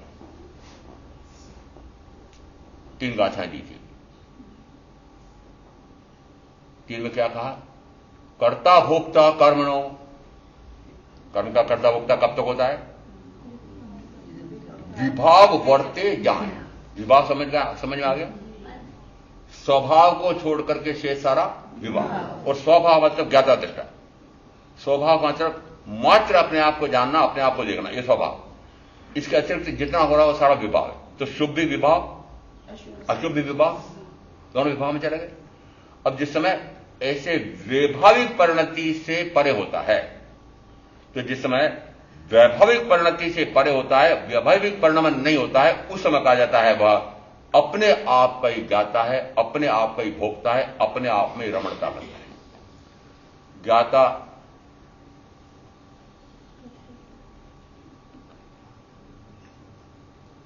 विभाव, कर्ता कर्म, कर्ता भोक्ता कर्मों विभाव वर्ते जाए। विभाव में वर्तन कर रहा होगा तब तक कहा जाएगा कर्म का कर्ता है और कर्म का भोक्ता है। कर्ता भोक्ता कर्मणो विभाव वर्ते जाए, वृत्ति वहे निज भाव में थयो अकर्ता। अप्पा कत्ता वी करता है, अकर्ता वहां क्या आ रहा है? वी करता है ना, अकर्ता ही हो। वस्तुतः में तो कर्म का कर्तृत्व कर नहीं सकता, मैं पर द्रव्य का कर्तृत्व कर नहीं सकता, मैं पर द्रव्य शरीर आदि का कर्ता हो नहीं सकता। आदि यानी शरीर के साथ जुड़े हुए जितने हैं उन सब का मैं कर्ता हो ही नहीं सकता। अब ये बात जिस समय अश्विन भाई कारखाने में जाकर के कारखाना का कर्तृत्व कर रहे होंगे, उस समय इनको गूंजनी चाहिए अंदर में कि मैं इस कारखाने का कर्ता हो ही नहीं सकता, मैं इस बेटे का कर्तृत्व भविष्य का कर्ता हो ही नहीं सकता, मैं इस भविष्य का निर्माता हो ही नहीं सकता। किसका? मैं अपना कर्ता और अपना भोक्ता और अपना स्वामी हो सकता हूं।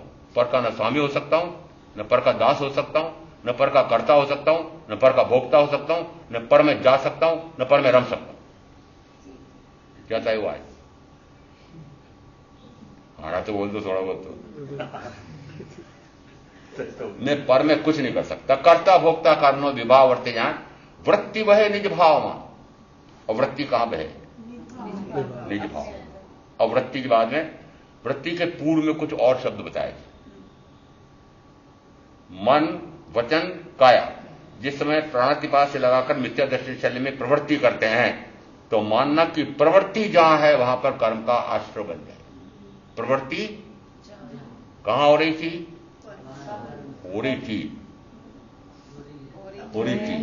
ये तो मैंने अपने लिए बोला है।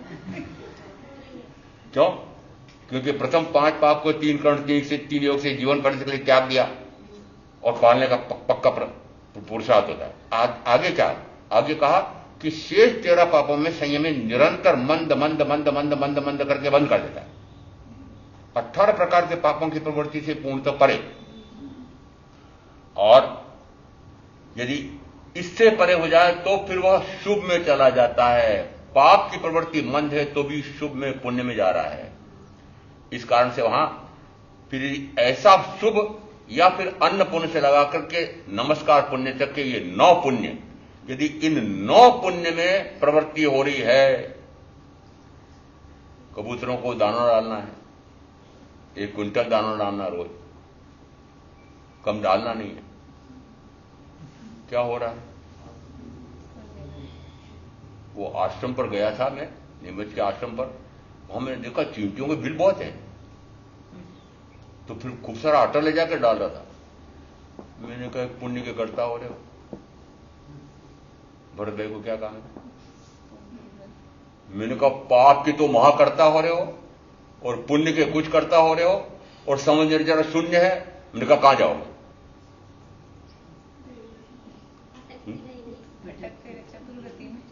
पाप की तो महा करता, पाप के महा करता क्यों?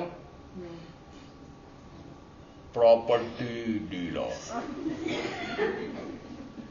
मैंने कहा कॉलोनियों के लिए जमीनें खरीदना, फिर कॉलोनी का बनाना, नहीं कॉलोनी का विकास करना, फिर कॉलोनी बनाना, पृथ्वी पानी अग्नि वायु वनस्पति वेंद्री तेंद्री चौंद्री पंचेंद्री, ऐसे 6 काय के जीवों की घमासान हिंसा चल रही है। 62 वर्ष की उम्र हो गई होगी। पाप पाप पाप पाप महापाप। बंद कौन सा हुआ? नरक का। लो रूबी मैंने हिसाब लगा दिया। और जो थोड़ा सा पुण्य हुआ तो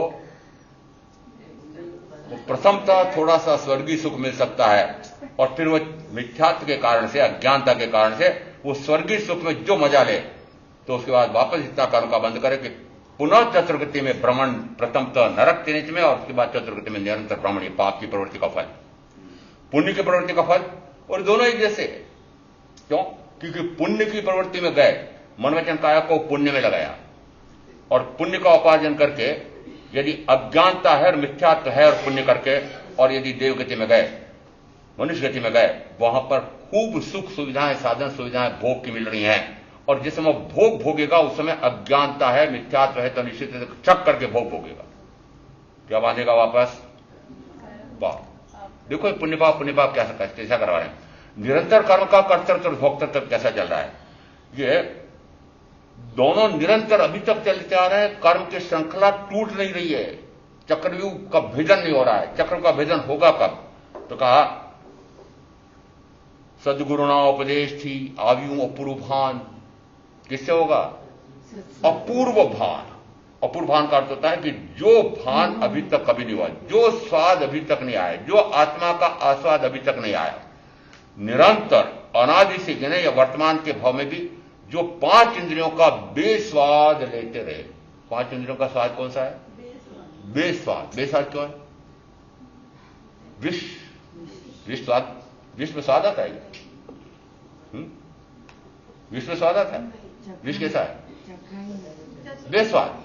वो 5 इंद्रियों के माध्यम से मिलने वाला जो बेस्वाद का अनुभव आता रहा, परंतु उसको माना ही नहीं कि विष है।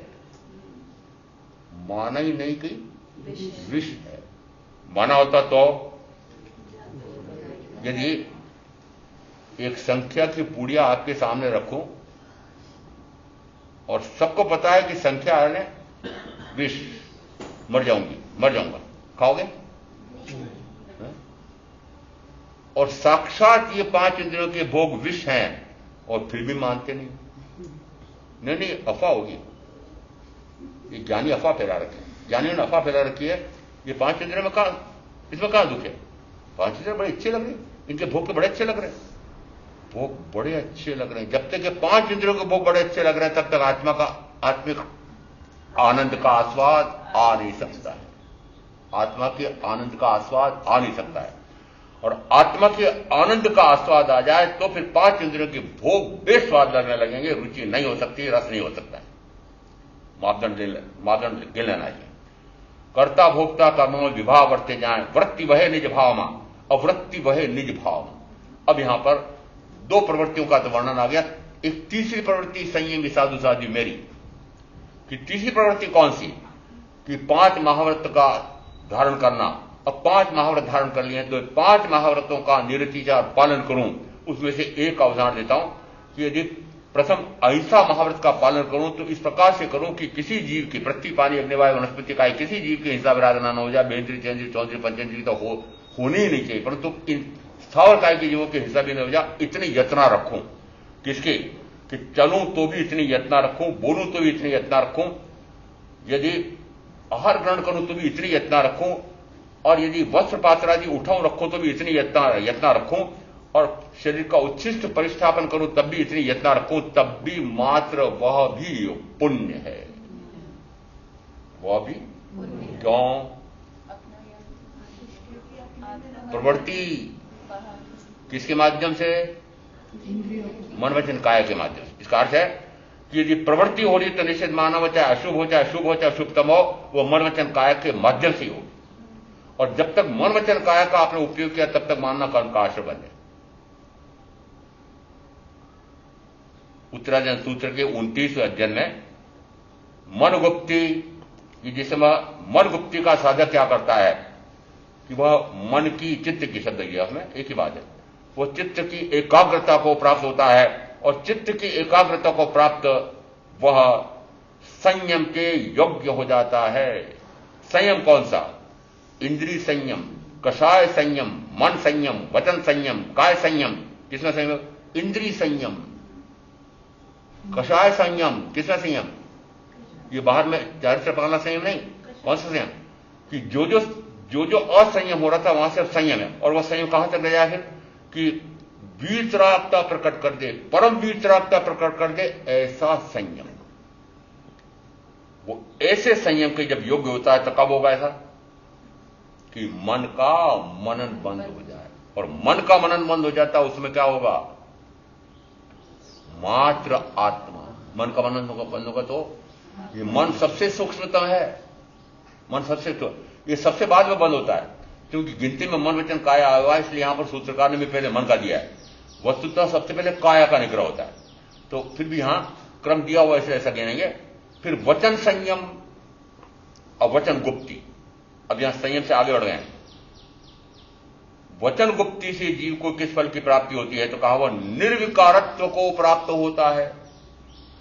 निर्विकारत्व यानी क्या? विकार से रहिता। और विकार किस किस को गिने? शुभ और अशुभ दोनों गिने। शुभतम गिना, शुभतम भी गिना है। शुभतम किसका? संयमी साधु साधियों का शुभतम। 5 महाव्रत में निरतिचार पालना, 5 समितियों का निरतिचार पालना, यह भी शुभतम है। प्रवृत्ति उसमें भी मन वचन काया की हो रही है।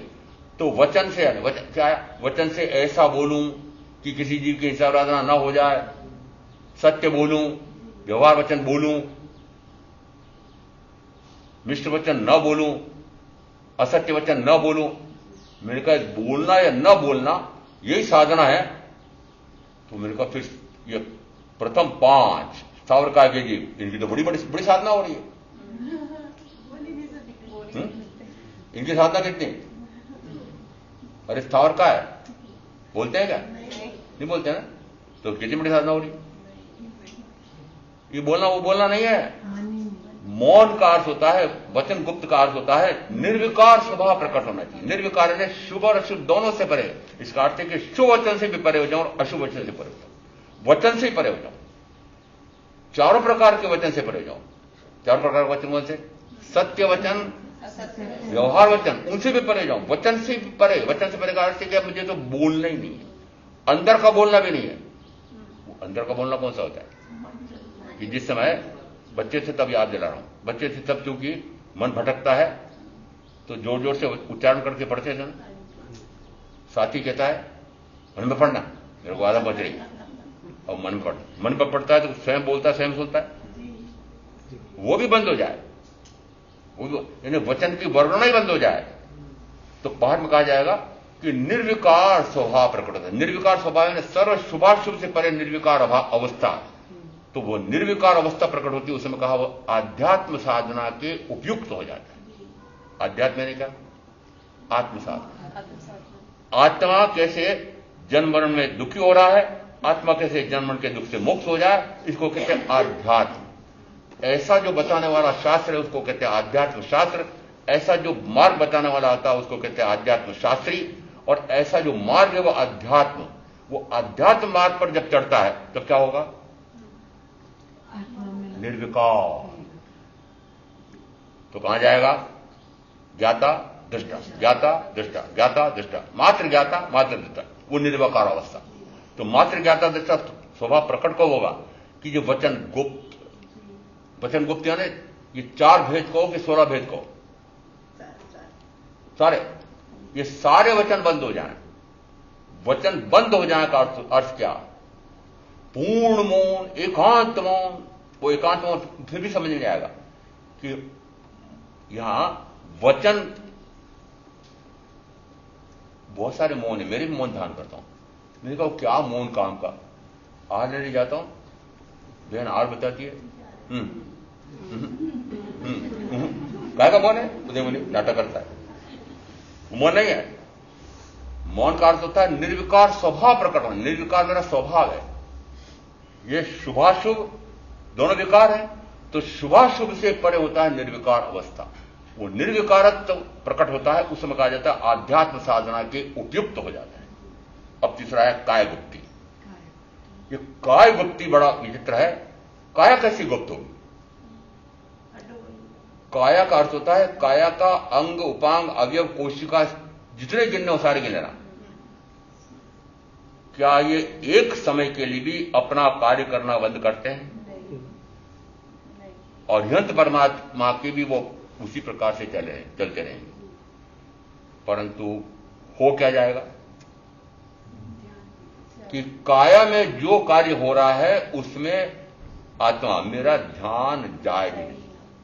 उसको नाम दिया काय गुप्ति। अब यहां सूत्रकार कैसा कहते हैं कि काय गुप्ति साधक वह संवर साधना के उपयुक्त हो जाता है। संवर साधना किसे कहा? संवर साधना है व्याख्या बिल्कुल सूत्र के एक में आया है। ऐसा कैसा उत्तराधन सूत्र के 29वें अध्ययन में अनुप्रेक्षा आया है कि अनुप्रेक्षा साधक क्या कार्य करता है। कि अनुप्रेक्षा साधक 8 कर्म होते हैं, उनमें से आयुष कर्म को छोड़कर शेष 7 कर्म प्रकृतियों में वह यदि उसने गाढ़ कर्म प्रकृति का बंद कर रखा हो तो मंद प्रकृति वाला कर लेता है। यदि उसने दीर्घ अनुभव बंद कर रखा हो, गाढ़ अनुभव बंद कर रखा हो तो मंद अनुभव बंद वाला कर देता है। यदि दीर्घकालीन बंद कर रखा हो तो ह्रस्वकालीन बंद कर देता है। यदि बहुप्रदेशी बंद कर रखा हो तो अल्प प्रदेशी कर देता है। और असाता विधिनी कर्म का चय बार बार नहीं करता है। आयुष कर्म का बंद कदाचित पड़े कदाचित न पड़े। और ऐसा करता हुआ, अब ऐसा करता हुआ अंतिम भाग महत्वपूर्ण है, ऐसा करता हुआ वह अनंत संसार वन को शीघ्र ही पार कर जाता है। अनंत संसार वन को। अनुप्रेक्षा का बल क्या आया? और अनुप्रेक्षा को क्या कहा? एक व्याख्या पर भी क्या कहा? आत्मा द्वारा आत्मा में संवृत अणगार। वो समकृत नाम रखा मैंने को। मूर्ख। समकृत क्या होता है? देखा संवृत रखो, समित रखो। श्रवण सबसे अच्छा नाम। श्रवण बन जाएगा तो क्या कर? श्रवण तो बनेगा। कीजिए माता को, मैंने कहा मदासा बनना, भोगी नहीं, खुद भी भोगी, दूसरे को भोगी बनाने का। जिस समय आत्मा द्वारा आत्मा में संवृत होता है, क्या से निकला?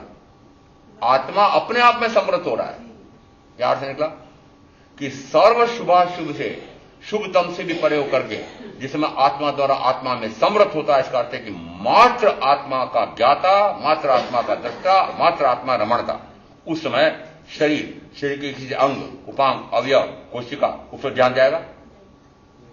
उस पर ध्यान नहीं जाएगा तो उसके माध्यम से होने वाली सुखानुभूति दुखानुभूति पर भाव जाएगा? ध्यान जाएगा? नहीं जाएगा। वो कहना कि काय बुद्धि,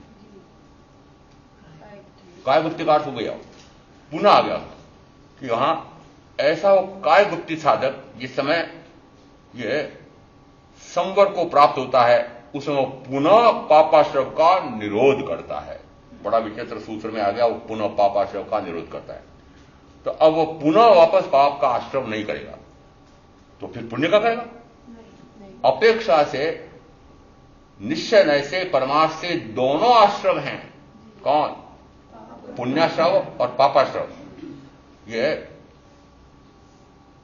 दिगंबरों में अन्य सारे शास्त्र तत्वा सूत्र को मूल गिनते हैं, क्योंकि हम उसी का नाम इसलिए लेते हैं कि उसको सारे मान्य करते हैं। तो तत्वार सूत्रकार भी ये कहते हैं कि जिस समय वह दोनों से परे होता है तब कहा जाता है कि वह संवर है। दोनों से परे होना चाहिए। दोनों से यानी किससे? वो 7 द्रव्य क्यों बने उनके, 7 तत्व क्यों बने? कि पुण्याश्रव और पापाश्रव दोनों को आश्रव में गिन लिया, दोनों को आश्रव में गिन लिया। इसका अर्थ है कि पुण्य भी आश्रव करा रहा है, पाप भी आश्रव करा रहा है। पुण्य भी गति में ले जा रहा है, पाप भी गति में ले जा रहा है। और आगे फिर कहा कि अंब तात मैंने भोगे विश्व सम मीठे भोगों को, परिणाम कटुक अति दुखदायी आकर्षक लगते लोगों को, अनुभव किया सभी जन्मों में मैंने अतिशय दुख व्यथा, अंतर निमेश का भी न मिला जिसमें हो साता नहीं व्यथा। मृगापुत्री जन्मे मृगापुत्र माता को जिस समय वैराग्य से भरचक होकर के दीक्षा लेने के आज्ञा लेने जाते हैं, उस समय प्रथमतः सारे इसी प्रकार के माता पिता भोगी, आखंड डूबे हुए 5 इंद्रियों में, वो दीक्षा लेने के लिए वो बेटा या बेटी पहुंच जाए तो प्रस्ताव दूसरा देते हैं, बेटा भोग भोगो। इसे मैंने पहले कहा था, भोगी भोग में ले जाता है, योगी योग में ले जाता है, वितरागी वितरागता में ले जाता है, रागी द्वेषी मोही राग द्वेष मोह में ले जाता है। आपने किसका साथ कर रखा है? खाना तो कर दो अश्विन भाई, देखो आगे बैठने वालों को खाना करनी पड़ती। किसका साथ कर रखा है? महाराज अभी तो आपका साथ कर रखा है। मेरा झूठ है? झूठ है? थोड़ी देर का दिखावा कर रहे हो, थोड़ी देर का दिखावा कर रहे हो। सही में सच्चा तो वहां दिखाओगे। अरे वहां जाना पड़ता है, कहना पड़ता है कि मैं किसी का नहीं, तुम मेरी हो, मैं तुम्हारा हूं। देखो अश्विनी भाई क्या चापलूसी करने बैठे। अच्छा चापलूसी नहीं करे तो पर बता दो, चापलूसी ना करे तो 5 इंद्रियों का सुख कैसे मिले? तो 5 इंद्रियों के सुखों के पीछे एक दूसरे का दास और दासी बन रहे हो। क्यों उनकी दासता कर रहे हो? मेरे पास क्यों नहीं आ जाते सारे? तो दासता मिट जाए। किसकी? कर्म की दासता। सदगुरु के पास जाने से क्या मिटेगी? कर्म की दासता मिटेगी। अब आराध में कर्ता भोक्ता कर्मों विभाव वर्ते जाए, वृत्ति वहे निज भाव मां। अब यहां पाप की प्रवृत्ति परे, पुण्य की प्रवृत्ति परे, फिर ये 5 महाव्रतों के पालन रूप शुभ से शुभ तम प्रवृत्ति से भी परे। मन गुप्त, वचन गुप्त, काय गुप्त। ऐसा जिस समय आत्मगुप्त होता है उस समय कहा जाता है, जब आत्मगुप्त होता है उस समय वह कर्ता भोक्ता तेहनो निर्विकल्प, कर्ता भोक्ता कर्मों विभाव वर्ते जाए, वृत्ति वह निज भाव में थय और कर्ता क्या, अथवा निज परिणाम जे। निज परिणाम कौन सा? ज्ञाता दृष्टा स्वरूप। ये निज पर मैं मात्र निज में ही परिणत हो सकता हूं, निज गुण में ही परिणत हो सकता हूं। मैं पर द्रव्य में परिणमन कर नहीं सकता। पर द्रव्य ने पुद्गल, पौद्गलिक शरीर में पर द्रव्य में परिणमन कर नहीं सकता। पर द्रव्य के गुण में परिणमन कर नहीं सकता। पर द्रव्य के गुण की एक पर्याय में भी परिणमन नहीं कर सकता। वह पर द्रव्य अपने ही गुण में परिणत हो रहा है, वह पर द्रव्य अपने ही गुण और अपने ही पर्याय में परिणमन कर रहा है। जैसे अन्य चार अस्तिकाएं अपने गुण में ही निरंतर परिणत हो रहे हैं, वैसे ही मेरा भी ऐसे ही स्वभाव है कि मैं अपने ही गुण में परिणत होता रहूं। अपना गुण क्या? कि ज्ञान गुण। अब ज्ञान गुण में क्या करेगा? जानना, फिर जानना, फिर जानना, फिर जानना। किसको? निरंतर। कैसा? कैसा? जैसे सिद्ध जैसा। सिद्ध कैसे कर रहे हैं? अरिहंत कैसे कर रहे हैं? क्या कर रहे हैं? और निरंतर कुछ करते तो होंगे ना, वो सिद्ध स्थिति पे जाकर कुछ तो करते होंगे। अपेक्षा से कहते हैं कि करते हैं, अपेक्षा से कहते हैं कि कुछ नहीं करते हैं। अपेक्षा से क्यों कहते करते हैं? यदि अपने उस उपयोग नाम के गुण को अभी की कल्पना करो, अपने आप का उपयोग, अपने आप का गुण है वो। उपयोग किसका गुण है? आत्मा गुण है।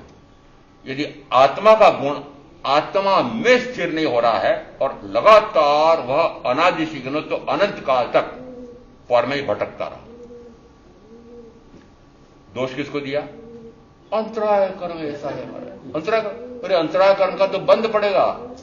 यदि उपयोग पर में भटकाओगे तो अंतराय कर्म आदि 7-8 प्रकार के कर्म का पुनः बंद होगा। उल्टा मत चलो, वो अंतराय कर्म के कारण से उपयोग बाहर जा रहा है, उपयोग बाहर जा रहा है, इसलिए अंतराय कर्म का बंद पड़ रहा है। कर्म का कर्तृत्व कैसे हो रहा है? मैं जिस समय स्व के कर्तृत्व का, स्व के भोक्तृत्व का, स्व का भान भूल जाता हूं, उस समय क्या होगा?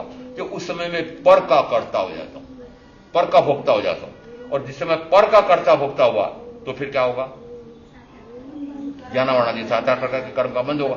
अब सोचो कि अरिहंत परमात्मा, सिद्ध परमात्मा निरंतर अपने स्वभाव के कर्ता और अपने स्वभाव के भोक्ता। स्वभाव कौन सा? अपने आप का ज्ञान गुण, अपने आप को जानने में कहां लग रहा है? ज्ञान गुण अपने आप को जाने, यही इसका त्रैकालिक स्वभाव है। ज्ञान गुण अपने आप को जाने, यह इसका त्रैकालिक स्वभाव है।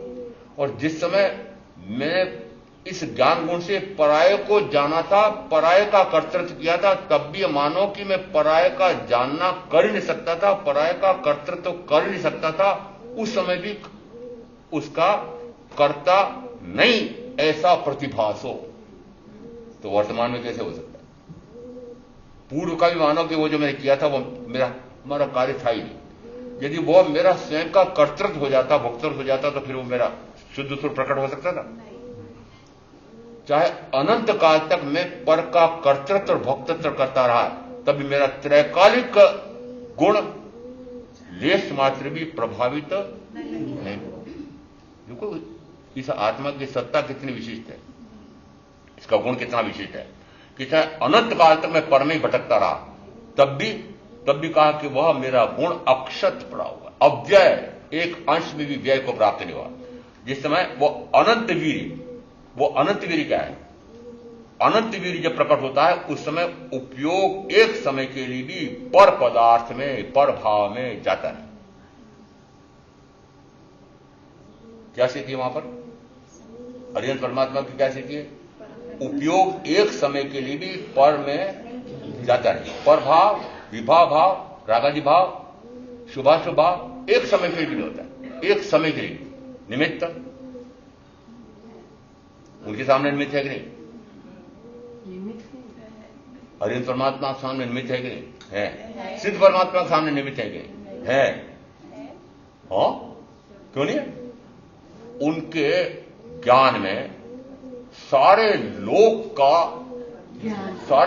के सारे जीवों का, सारे मनुष्यों का, और जो शुभाशुभ भाव कर रहे हैं वो सारा शुभाशुभ भाव वो उनके ज्ञान में प्रतिबिंबित हो रहा, निमित्त है ना उनके सामने भी। पर कहा जाता है कि वे सारे जीव जो विकार के भाव कर रहे हैं वो उनके ज्ञान में प्रतिबिंबित तो हो रहे हैं, पर उनको उनसे कोई सरोकार नहीं। आपको हम तो लग रहे हैं उनके साथ है ना सरोकार? यदि पत्नी आपसे वापस प्रतिराग न करे तो, प्रतिराग समझ है? प्रतिराग ने राग तो आप कर रहे हो, वो क्या करेगी? न करे तो गुस्सा। वो ऊंची हो गई। न करे तो वो वीतराग की कर्तृत्व करता होगा। किसकी? वो प्रतिराग न करे तो वीतराग की करे। वीतराग भाव का ही कर्ता हो सकता हूं, वीतराग भाव के भोक्ता हो सकता हूं। कर्ता भोक्ता कर्मों विभाव वर्ते जाए, वृत्ति वह निज भावमा थय और कर्ता जाए, अथवा निज परिणाम जे शुद्ध चेतना रूप कर्ता भोक्ता तेनो निर्विकल्प स्वरूप। निर्विकल्प मैं आत्मा हूं, शुद्ध चैतन्य स्वरूपी आत्मा हूं, सिद्ध समान आत्मा हूं, अनंत ज्ञान परिवान, अनंत दर्शन परिवान, अनंत चारित्र परिवान, अनंत लघु गुरु परिवान, अनंत अलघु गुरु परिवान हूं। जैसे सिद्ध है वैसा मैं हूं, जैसे सिद्ध है वैसा मैं हूं, मैं भी सिद्ध हूं। वैसे रटते जाओ घोटते जाओ कुछ नहीं होगा, रटने से घोटने से नहीं होगा। जैसा हूं वैसा हो जाओ। मैं ऐसा हूं, ये भी एक संकल्प। मैं शरीरादि रूप नहीं हूं, रागादि भाव कर्म रूप भी नहीं हूं, मैं ज्ञानावरणादि द्रव्य कर्म रूप भी नहीं हूं, मैं शरीरादि का कर्ता भी नहीं हूं, शरीरादि का भोक्ता भी नहीं हूं, मैं रागादि का कर्ता भी नहीं हूं, रागादि का भोक्ता भी नहीं हूं, मैं ज्ञानावरणादि द्रव्य कर्म का कर्ता भी नहीं हूं, रागादि का ज्ञानावरणादि का द्रव्य कर्म का भोक्ता भी नहीं हूं। जो नहीं हूं वह नहीं हो जाए और जो हूं वह हो जाए। इसका अर्थ है कि मैं ऐसा हूं यह भी एक विकल्प है, मैं ऐसा नहीं हूं यह भी एक संकल्प है, मैं ऐसा हूं यह संकल्प, मैं ऐसा नहीं हूं यह विकल्प। इस संकल्प विकल्प से भी परे होना क्या कहलाएगा? अविचार दशा। मैं ऐसा हूं ऐसा नहीं हूं, यह शुक्ल ध्यान के पहले पाया व्रत। अपृथक्त्व वितर्क सविचार दशा। अपृथक कहते हैं ना, मैं ऐसा नहीं हूं, मैं ऐसा नहीं हूं। क्या नहीं हूं? शरीरादि रूप नहीं हूं, रागादि रूप नहीं हूं, ज्ञानावरणादि भाव कर्म रूप नहीं हूं। मैं ऐसा नहीं, मैं ऐसा नहीं, मैं ऐसा हूं, मैं ऐसा नहीं हूं। अपने आप को पृथक कर रहा है, द्रव्य से गुण से पर्याय से, द्रव्य से गुण से पर्याय से। तो कितनी अपेक्षाओं से, द्रव्य से, क्षेत्र से, काल से, भाव से, द्रव्य से, गुण से, पर्याय से, जिस समय अपने आप को पृथक करता है, उसको नाम दिया पृथकत्व। और वितर्क क्यों? वितर्क है ना, अब सामने कोई सदगुरु नहीं है, परम गुरु तीर्थंकर परमात्मा भी नहीं है, परंतु उनसे जो समझा हुआ है, वो जो समझा हुआ है 7वें गुणस्थान से 12वें गुणस्थान तक में चल रहा है। इसे कहा वितर्क। पृथकत्व, वितर्क, सविचार दशा। और वहां पर जो विचार दशा है वो कितनी सूक्ष्म होगी कि एक अंतर्मुख टूट करके अविचार दशा पर पड़ जाएगी। अभी जो है वो बहुत स्थूल है, अभी जो इस प्रकार की विचार दशा है स्थूल है। जिस समय सूक्ष्म सूक्ष्म होती इतनी सूक्ष्म हो जाती है कि थोड़े से समय के लिए इस प्रकार का भाव आया, वो छठा गुणस्थान। छठे गुणस्थान में भाव करता है कि मैं ऐसा हूं ऐसा नहीं, वो संकल्प विकल्प। अब संकल्प विकल्प कितने ऊंचे चले गए कि मैं शुद्ध चैतन्य स्वरूप आत्मा हूं, शरीरादि रूप नहीं हूं, रागादि रूप नहीं हूं, ज्ञानावरणादि द्रव्य कर्म रूप नहीं हूं। ये शुभतम विचार हो गया है, शुभतम। अब शुभतम विचार ये भी छूट जाए तो कहा कर्ता भोक्ता तेहनो निर्विकल्प स्वरूप। कर्ता भोक्ता तेहनो निर्विकल्प स्वरूप। तो कर्ता भोक्ता किसका हो गया? फिर उस निर्विकल्प स्वरूप का कर्ता और निर्विकल्प स्वरूप का ही भोक्ता हो गया। वो निर्विकल्प है तो निश्चित है कि निर्विचार है। निर्विचार होगा ही होगा। निर्विचार ने जब तक विचार दशा है तब तक तो फिर भी कहा जाएगा वो 12वां गुणस्थान है, विचार दशा है। जिस समय विचार से अविचार, तो कहा एकत्व, वितर्क, अविचार। जिस समय एकत्व हो जाता है किसमें कि अन्य अन्य सबसे पृथकत्व करते करते अपने आप में एकत्व हो जाए। मैं एकाकी शुद्ध चैतन्य स्वरूपी आत्मा हूं, अकेला आया हूं, अकेला जाऊंगा, एकाकी हूं, कोई मेरा नहीं है, मैं किसी का नहीं हूं, एकाकी आत्मा। ऐसा जिस समय वो भावतः भी एकाकी, अपने आप को जानना, अपने आप को देखना, अपने आप में रमना ऐसा होता है, उस समय कहा जाता है कि वह मात्र अपने ही भावों का करता है, अपने भावों का भोगता है। ऐसा तत्व का जरूर समझ करके मैं आप जो साधना करेंगे उनका कल्याण होगा।